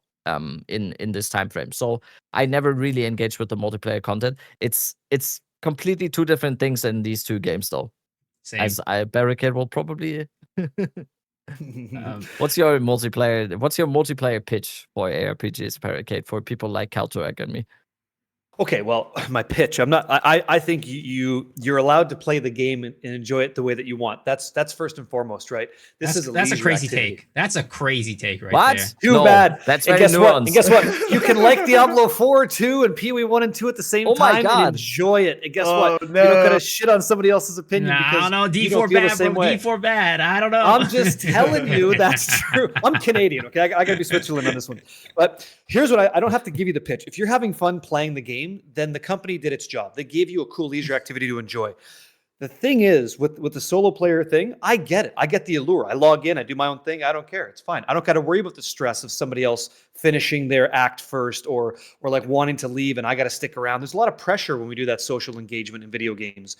But one thing that I've noticed is people that slay together, stay together. And it's so much more important to like help each other out because we're all the better for it. And so even going back to it, like I know you guys are saying you like playing solo, but Kaltarok, you literally said like you guys would do bail runs when you came home in high school, right? That's what you did. And you're a PvP guy, which forces you to play with other people. You actually like playing with other people. You're just not given the routes to do it in a way that you find to be advantageous or maybe easy for you. Would you agree with that? Or am I throwing darts and not hitting the board at all here? For sure. I feel like there's a lot of friction with like just how you play PoE2. Like there are just a lot of situations where you're like, if you're in a group of people, more than likely one person's build is the star of the show. So a lot of times you have groups who like, they'll like, you have aura bots, you have like you have to have a group structure about. So like, I was like, I don't only play Thorns, but let's just say I want to play Thorns in PoE2 in a group play. There's no taunt, so I can't force enemies to hit me. I'm like a wet noodle in these situations. So there's very specific builds you have to play for group play. So like ignoring the fact that there's like no group finder type system, like to play a group effectively in ARPGs, you have to be an organized dance in terms of build. So let's talk about that for a second. Let's put that in a box and just discuss it for a second. The Herodric Cube. Put it in the Herodric Cube. Let's discuss. So the problem you actually have is that the build you enjoy doing doesn't actually get accessed in a multiplayer format in the game you love because the game design doesn't allow you to. The problem you have is the problem I've got with Diablo 3 and 4. In Diablo 3 and 4, the combat system is one player goes into the cluster of monsters, groups it up, and the rest of the guys get behind it, kill that pack, while the next guy goes and gets the other pack. We pull these packs together, we blow it up. That's not Diablo 2. Diablo 2 is, you take that Thorns guy, you go left, I'm going to grab my Sork, I'm going right, Dead Rabbit's going straight up towards yada yada, Miso's going south, we got this, let's take this zone down. And we're all enjoying that format together because we're playing our character's fantasy in that moment. No other game is doing that at the moment. And when we get there, I think that's going to feel good. PvP, though, you bet your sweet cheeks you get in there. Come get some, boys. I'm ready to go. Like, I'm here, and I get to do what I want to do. I'm the star of the show, right? It's great. We just have to get that moment in an PvE experience because you don't have taunt or whatever, right? So I think that there's a lot of rope here. We just got to find out where it leads. That's what I think. So I think it's there's a couple factors going into this. I first of all, I completely agree with Kaltorak, and this is why I explain, like whenever somebody comes into my streams like, hey, do you want a group, right? I'm like, I don't really like playing group because it always feels like, so in Path of Exile, everybody is building their character to be the main character, and if there's multiple people on the screen, there's gonna be one person who's the main character and other people are the side character. And that never feels good to be the side character in a game where everybody wants to be the main character, right? And I think another big part of it is the Path of Exile is so built around blowing up the entire screen with like a hit, right? You're using your skills and everything chains together and kills everything. And when you are in a group play situation, it's much harder to get that to work out because everybody's stealing mobs and like one person is chaining and the other people are not chaining, or it's just like everybody's rooting each other's chains of blowing up the entire screen. Whereas with something like Diablo 2, it's not really as focused on that. And also the fact that the map is so much bigger, you can have your own real estate to do all of that. Right. Whereas in Path of Exile, like all these maps are designed in a way to be for either a solo player or maybe it's like for again, that build that is going to be blowing up everything in one hit. So even if you try to get that situation where like, oh, let's split up this map, right? It doesn't really work that well. And this is why, and I'm so fucking happy to talk to you guys about this shit. It's so much fun. And like, I say some weird stuff. I don't think that this is going to resonate with a lot of people, but here we go. Let's play the conversation game for a second. Imaginary caps go on. What if we started building characters that were never meant to be the star of the show? What if in Path of Exile 2, your whole job is to put shock on the targets, and Kaltarak's whole job is to, when that damage is applied, do a little bit extra to actually blow up the content. Like imagine Path of Exile 2 caps your damage in a way that you can't be a star, but you have to be a band member. What a different game we have, right? 100%. But I think that's not what we're talking about, though, right? That's not what it is. That's definitely not the game that we play, and I don't think it's the game that we. But that's. Yeah, I think I'm sorry. Yeah. As a completely Yeah, go ahead, different, go ahead. you can kind of get that experience when it's like what Cal was saying earlier about like you're a like a rarity bots, colors, and like all this, right? But then the game itself is designed to be able to be played solo and as like the main Right. game, Right. and then the group play is like a second part of it, even though Yes. way more rewarding to play organized group. But yeah, the game And so, itself like- is designed to be able to be played solo. Right. So from that conversation, I hear you. But if you imagine that it wasn't, I think you would get what Dead Rabbit gets, right? It's where he appreciates Players 8 content as a solo player. And because Path of Exile creates the rock star, and then Diablo 2 creates the band, like the rock star, that's you.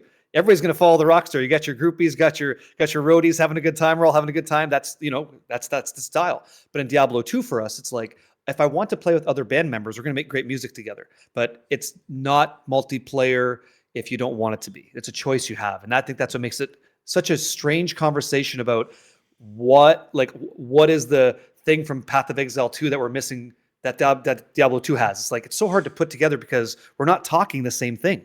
It's completely different. Apples and oranges. I right? think if we had Just more meaningful combat, it would. here we go. It would actually. got the it would actually lead to a potential world where that could happen. Again, when What do you think you're not getting in combat now, though? What's not meaningful for you? you're blowing up the entire screen with one move. I do that in my game. Like I said earlier. I mean, but your screen is like this, whereas like It's 800 by 600. Yeah, it is. Exile screen is like this, right? Yeah. So Yeah. there's a big difference because again, the scale estate. of the maps, the real estate, you're blowing up a much larger percentage of that map compared to So it's like you can have that because of like the way of like killing and clear and size of the map and scale works out. So like, I hear you. I I like to challenge the idea. Just 2 seconds. Like, I don't like phasing where like, okay, you do a gazillion damage. Boss is at 30%. Oh, you've hit me, adventure. I'm not. Oh, fuck. Just stop talking. Smack him in the face again. Okay, give me the loot. Like, I don't like that answer, and I don't know what the good answer is. What do you? And now I'm sorry for talking over you. Go ahead. Yeah. No, it's just like I feel like with the damage is just, then the clear is just too big. That it's so like with the current map layouts, because like in Diablo 2, like what you're talking about, like you're having like people go 4 different lanes, and that's what I remember doing in D4 farms. Like you do maps that like had different lanes, and everyone would go their own lanes, they'd clear their lanes, and then you reset the map. So you're like still playing solo in these lanes. In D4, in this game, in PoE2, we don't really have that. Like I could see a world where like duos could do some really cool stuff together, some really cool combos where like someone's doing Shattering Palm and then someone's immediately following up with a different palm skill that detonates it. So like they're as a duo moving through the map and making their chains happen easier. But you can also just do what we saw a few weeks ago at our podcast where Miso showcased the Shattering Palm skill that did so much damage that he didn't need a duo to detonate it, right? So it's like a lot of that coolness gets lowered by the fact that you can scale yourself so like you turn yourself into a Super Saiyan god. Like an individual character becomes like so good that it doesn't matter how good your character is when like there's someone that's like exponentially better than you. And that's what the game damage design buckets is. are so big. And I agree with you. And the thing that you miss out on, man, is that let's say your imaginary friend Randall here was the guy that was going to be the second player in your example. You never get to do that with him. You don't get to wait for him to get online and get excited to give him the cool gear that you found, like because you are the rock star. You just don't get to do that. And so there is a loss there. You just don't know. Maybe you haven't really considered it for a bit. It's too bad. Yeah. Maybe I need to give duoing a try one day. I don't think you do because the game you're playing doesn't need you to. But if it did, it's interesting. It's diverse. And also you're kind of actively punished for it too because group play, the loot doesn't really scale until I think farm to like 4 people in a party. Like it's worse than solo until you get to like 4 people. Yeah. Classic. And then, Anyway, there you go. Good shit. That was fun. Thank you for that. How are we on time? Are you guys all good going a little over for this last topic? Yeah, I'm good. Or do we You guys good? good? You good, Rabbit, for 30 more minutes? More What's like the terror 50. zone? What's the terror zone? The terror zone is my wife. Oh, okay. Watch out. You got it. Go ahead. So that no or yes? Do you have time? I mean, Yeah, it's all. I think we could Okay. potentially cut build of the week because I think Rabbit's the only one that really brought one, and we could leave out the next week. What? I brought one. Oh, did you? I brought one. Okay, I didn't bring Okay, one this fuck week. Yeah. I saw a Reddit thread from a Recoup build. But let's just talk quickly about the PoE2 new player experience, because I feel like Barricade's Yes. a perfect person to talk about that. Miso's another person that's like, all three of you have a lot of players who like are very new. Like you have big builds that are new for like oriented at new players. So I think this is a great topic. PoE2, is it new player friendly? Barricade, what are your thoughts on the new player experience in PoE2? I actually think they do a really good job. I think that they could always do better, but I think they do very well compared to other ARPGs that I've played. They do hold your hand a lot. Go put this item on. Go use this attack. Go use this support. I think that they don't do an exceptional job at showing you the wealth, like the library of options that you have, because they don't initially want to overwhelm you. So I think for a person who's never played an ARPG, the language is expensive in Path of Exile because of how expansive the content is. But I do think that I could feel the effort from the company making me feel like I belong in Rayclast and I understand how to use a frickin' staff. I understand how to use that staff skill, and I feel what that support does. So that's the new players onboarding to the game, and then they start getting gear, and I think that's okay. There are landmines in the process. I won't say no, but I think the whole, and I'm going to use the term vision, I think the flying V is that you're supposed to be punished in our tough world. Rayclast isn't nice. There's not rainbows here. Like, it's dark, it's gothic, it's horrifying. And so you're going to die. And then part of that is you learning that this is how the fight goes. I think, what is it, 3 deaths and then you get it. So I think they're trying to punish you, which is humorous, but for a new player, yeah, like that's pretty interesting. That's pretty cool. I do think the company does a good job overall.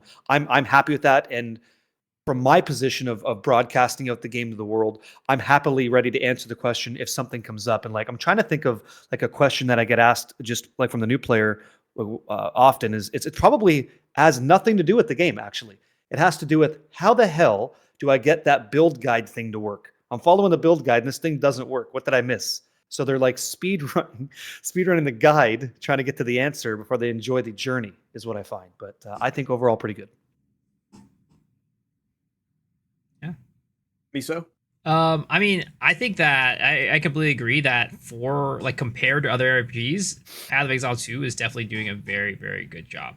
I don't know if it's like as easy to get in as something like D4, for example, or Diablo 3, even Diablo 2. But I think that with the complexity of the game, I think that they're trying their best, and it's definitely way better than Path of Exile 1.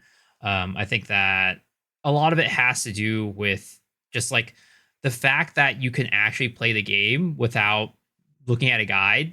That makes it so much more new player friendly compared to something like Path of Exile 1, which has kind of been in many aspects power crept to a point where it gets really hard to play without it.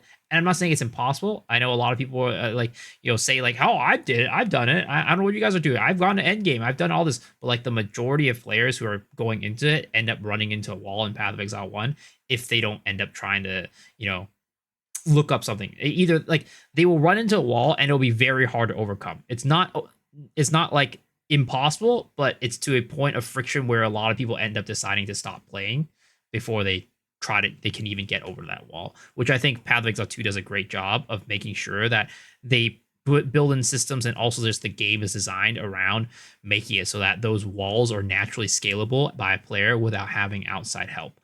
I think part of it also comes from the power creep. I think Path of Exile 1 was like that when it first came out, but then eventually got to a point where it wasn't. And I'm hopeful, but also a little bit cautious and, a little bit of like worried that as we get more content, as things come out, there's going to be eventual power creep, and we're going to get to that point again where it's just going to be very hard for people to get into. And I don't know how Path of Exile 2 is going to manage to curb that, but I'm hopeful that Jonathan and Grinding Gear Games will find a way to do it.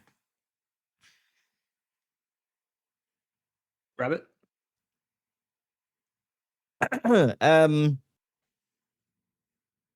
I think like it's hard for me to say, first of all, because I always think like having this amount of time to play and having this amount of time to actually spend with all the systems that we have, it's a little bit of a different viewpoint than someone that is just going in blind, because I don't think I've ever had the experience of PoE1 or PoE2 of ever going in blind on anything, and so that changes a lot.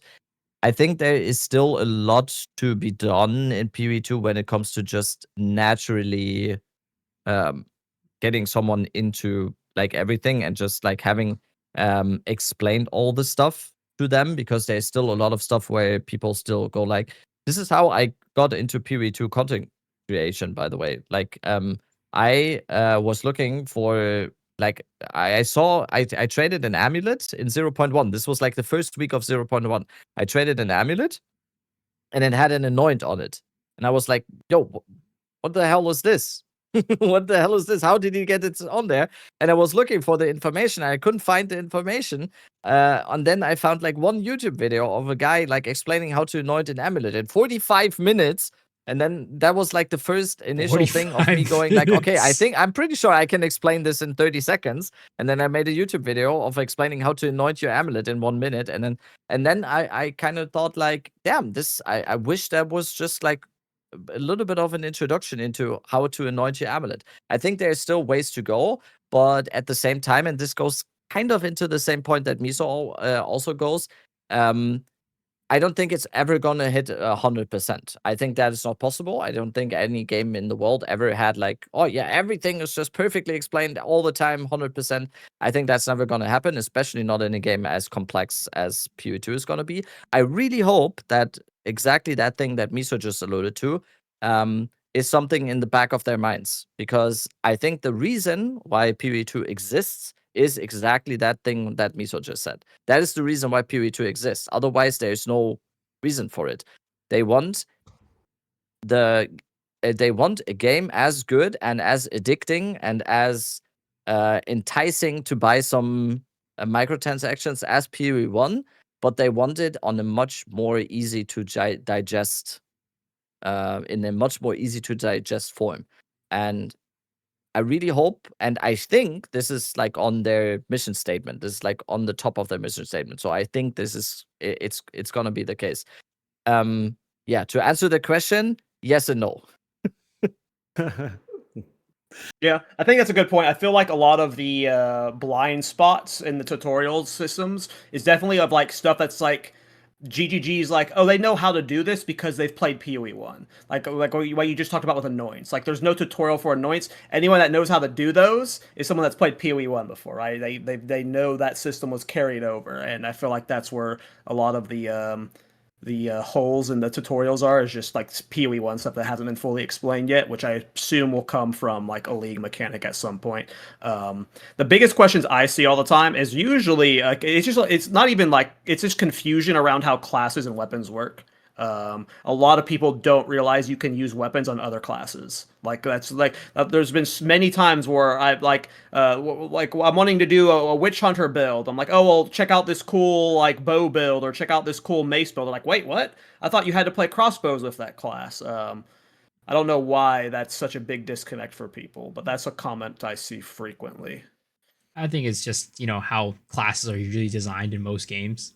I think that it's very different that PoE has this situation where you have a class, but you're not bound to that class for pretty much anything other than the ascendancy, basically, and where it starts on the tree. I think that is like very atypical compared to most ARPGs, or sorry, just most RPGs in general. That people need to get their mind around and wrap around, which is why, again, that podcast with Dreadful, I was saying like, I think that not opening it up completely is partly helpful to like a newer player, because and that's kind of why in a lot of the messaging when Path of Exile 2 was coming out, they have attached weapons to classes to make it so that introduction is a little bit more smooth. Yeah, and I think like the important thing is like we also talked about this again on the Dreadful podcast, but it's like the important things need to be explained, whereas there are certain things, and I think we also talked about with Jorgen's podcast too. But it's like important that there are certain things that are explained that are like core to the gameplay and how you actually play the game and make your character function and allow you to do content. Whereas there are certain things that should be left to the player to be discovered and not just explained to you. Once Yeah, I again, agree. it is a perfect balance that needs to be struck. So there you go, GGG. Let's just hit that perfect balance, just like loot and Easy. itemization and Easy. character balance. GGG. What I mean, just hit the perfect balance. I mean, hello. Jeez. Yeah. Yeah. Yeah. Yeah. I think that's a good points. Any final thoughts, Barricade? Well, just in general, this has been a hoot chatting with you guys about some of my favorite games that helped shape my life. I just think you guys are just as passionate, if not more so, than I am, and I just think it's been a pleasure chatting with you guys. I would be more than happy to team up with you guys in either game that we're talking about at some point in the future. We could just beat the shit out of content. We're gonna have a great time doing it as a team. I think that'd be kind of fun to try, but. Yeah, I totally agree. Path of Exile 2 is the bridge to dialing it to 11 to go enjoy Path of Exile 1, which will be there for you. I'm pretty sure that was their mission statement. I agree. Yeah, I think if you haven't played an ARPG yet, like if it's not your genre, please try it. How you found this podcast is amazing. But yeah, give ARPGs a shot because it's one of the best formats. Like I find myself getting bored with single player games because I do it and I don't care about New Game Plus. ARPGs solve that for me. There's always something to find, and there's always somebody to help. So I'm more than happy to do it. And you guys have been just amazing. So thank you for the dialogue and the conversation. It's been amazing. Thank you. Thank you. Appreciate you coming on. Sent you an email and he instantly responded and was down. So always love it when people are it's just about sharing your passion, and your content just exudes your passion. Your enthusiasm, and just from the moment you joined the call, it was like there was not an ounce of fake energy. You know, you are this. You just seem like a wonderful guy, and thank you so much for coming on our podcast, man. No problem. Next time it's mustache only, so I'll try to get it with you guys. You know, in like the first. Just as another thing, in like the first few months when my stream started like growing, just as an information to you, Barricade, I've only started streaming. I started streaming and doing content for like any game, like 14 months ago, and Awesome. like while my stream was growing and everything, and I was kind of like my whole streaming personality or how I am on stream got like more apparent. A lot of people, and basically like every single week or every like few days or something, people a lot of the time said in my chat like, oh, you like anyone that would be watching, you would enjoy Barricade too. So and then I checked out like what are your streams, and I got it. I don't have like the 10% of the energy that you just transport, but like I always appreciated like your like it's like there's no bitching, there's no moaning, complaining all the time. It's like this sucks and this sucks and it's just like, yeah, we do this today. This is what we do. We're having fun. We're like blasting. And this was always something that I really, as someone who did this much longer than I did, it's like something that I aspire to be as well. And sometimes I complain, and sometimes I fall into that trap of being like, oh fuck, I streamed 14 hours every day for the last 30 days, and now I'm bitchy, and now I complain a lot. And then I remind myself, be more like Barricade. Be more like you. Be more like you. Yeah. I appreciate that. No, That's it's fine. the positivity is greatly appreciated, and I can just tell you, as someone who's had a stream that has been growing quite extensively over like a very short time period, it is the reason why a lot of people gravitate towards those streams, because there is a ton of people that do not care for all the negativity that is always surrounding this space. I don't know if it's specifically the PvE space or games in general, or gamers are miserable. I don't know. I don't care. But there is a ton of people that do not look for that, and they want positivity, whether they have us on the second screen on while working, or at home, or sitting on the couch, or playing themselves, whatever. They want positivity, not toxic positivity, but positivity. What the hell is that? What's toxic positivity? Toxic positivity is like when you force it. It's like it's just like. Is this the glazing thing? Yeah, like I glaze or things? whatever. Okay. No, so what I always say, know, just because what I always say in my stream is just because I'm positive like all the time, or like I'm generally very positive, or I'm trying to spin it in a way that is positive, or I'm always very glass half full, that doesn't mean that a valid criticism or like stuff that you don't enjoy or that you think sucks about the game or whatever else or the stream or whatever is not heard. Like you can still do it. Toxic positivity would be like, oh yeah, any like small criticism is like off. Yeah, it's the people who shill so hard that like we criticized PoE 2 a bunch today, and there's people who are like upset at that. That's the toxic positivity person. What did I say bad? I said a few things, right? You said nothing bad. No, you were no. You said it's all good.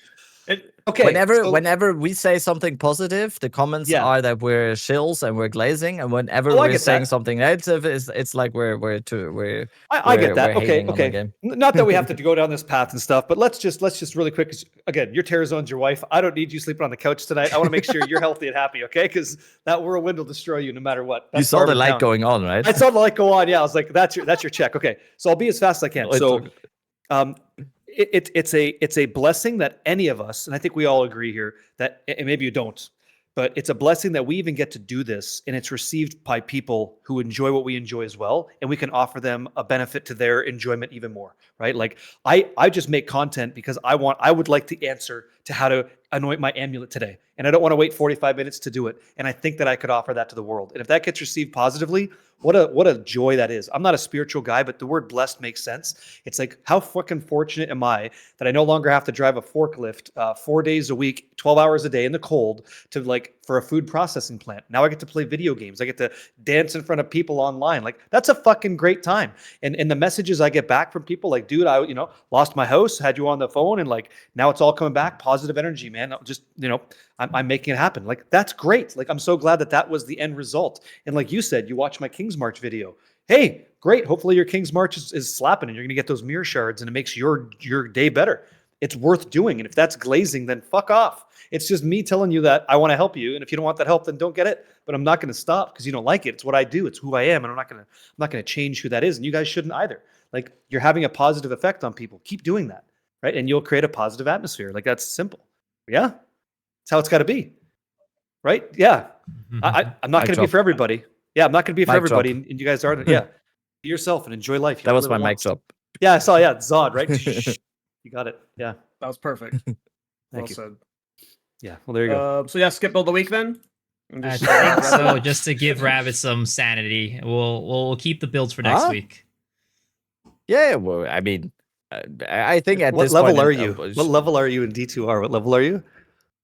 99? 97. I'm 97. I'm never doing group play. Like this is 99% just players won. So it's slow. That's insane. It's slow. Are you going for 99? I don't think so. I will be in the USA in 10 days. And then I come back April 10. And I'm most likely gonna go back into PoE 2 April 10. I started up PoE 2 today, just to like de-rust go around a little bit, and I'm ready to go back to PoE 2. I'm gonna do a lot of 0.5 prep content, a lot of like campaign runs, level 1 2 maps, prepping some league starters, maybe doing some general guide video or something. I'm so ready to go back to PoE 2. I am. I apologize to any listeners or anything. I meant to talk about the end game and stuff. We've got so many good tangents today. Doesn't matter. It happens every week. Yeah, there you go. I'll leave it alone. But I had a great conversation regardless. So yeah, thank you. We'll get you back, man. This was a wonderful talk. Did you plug where people can follow you?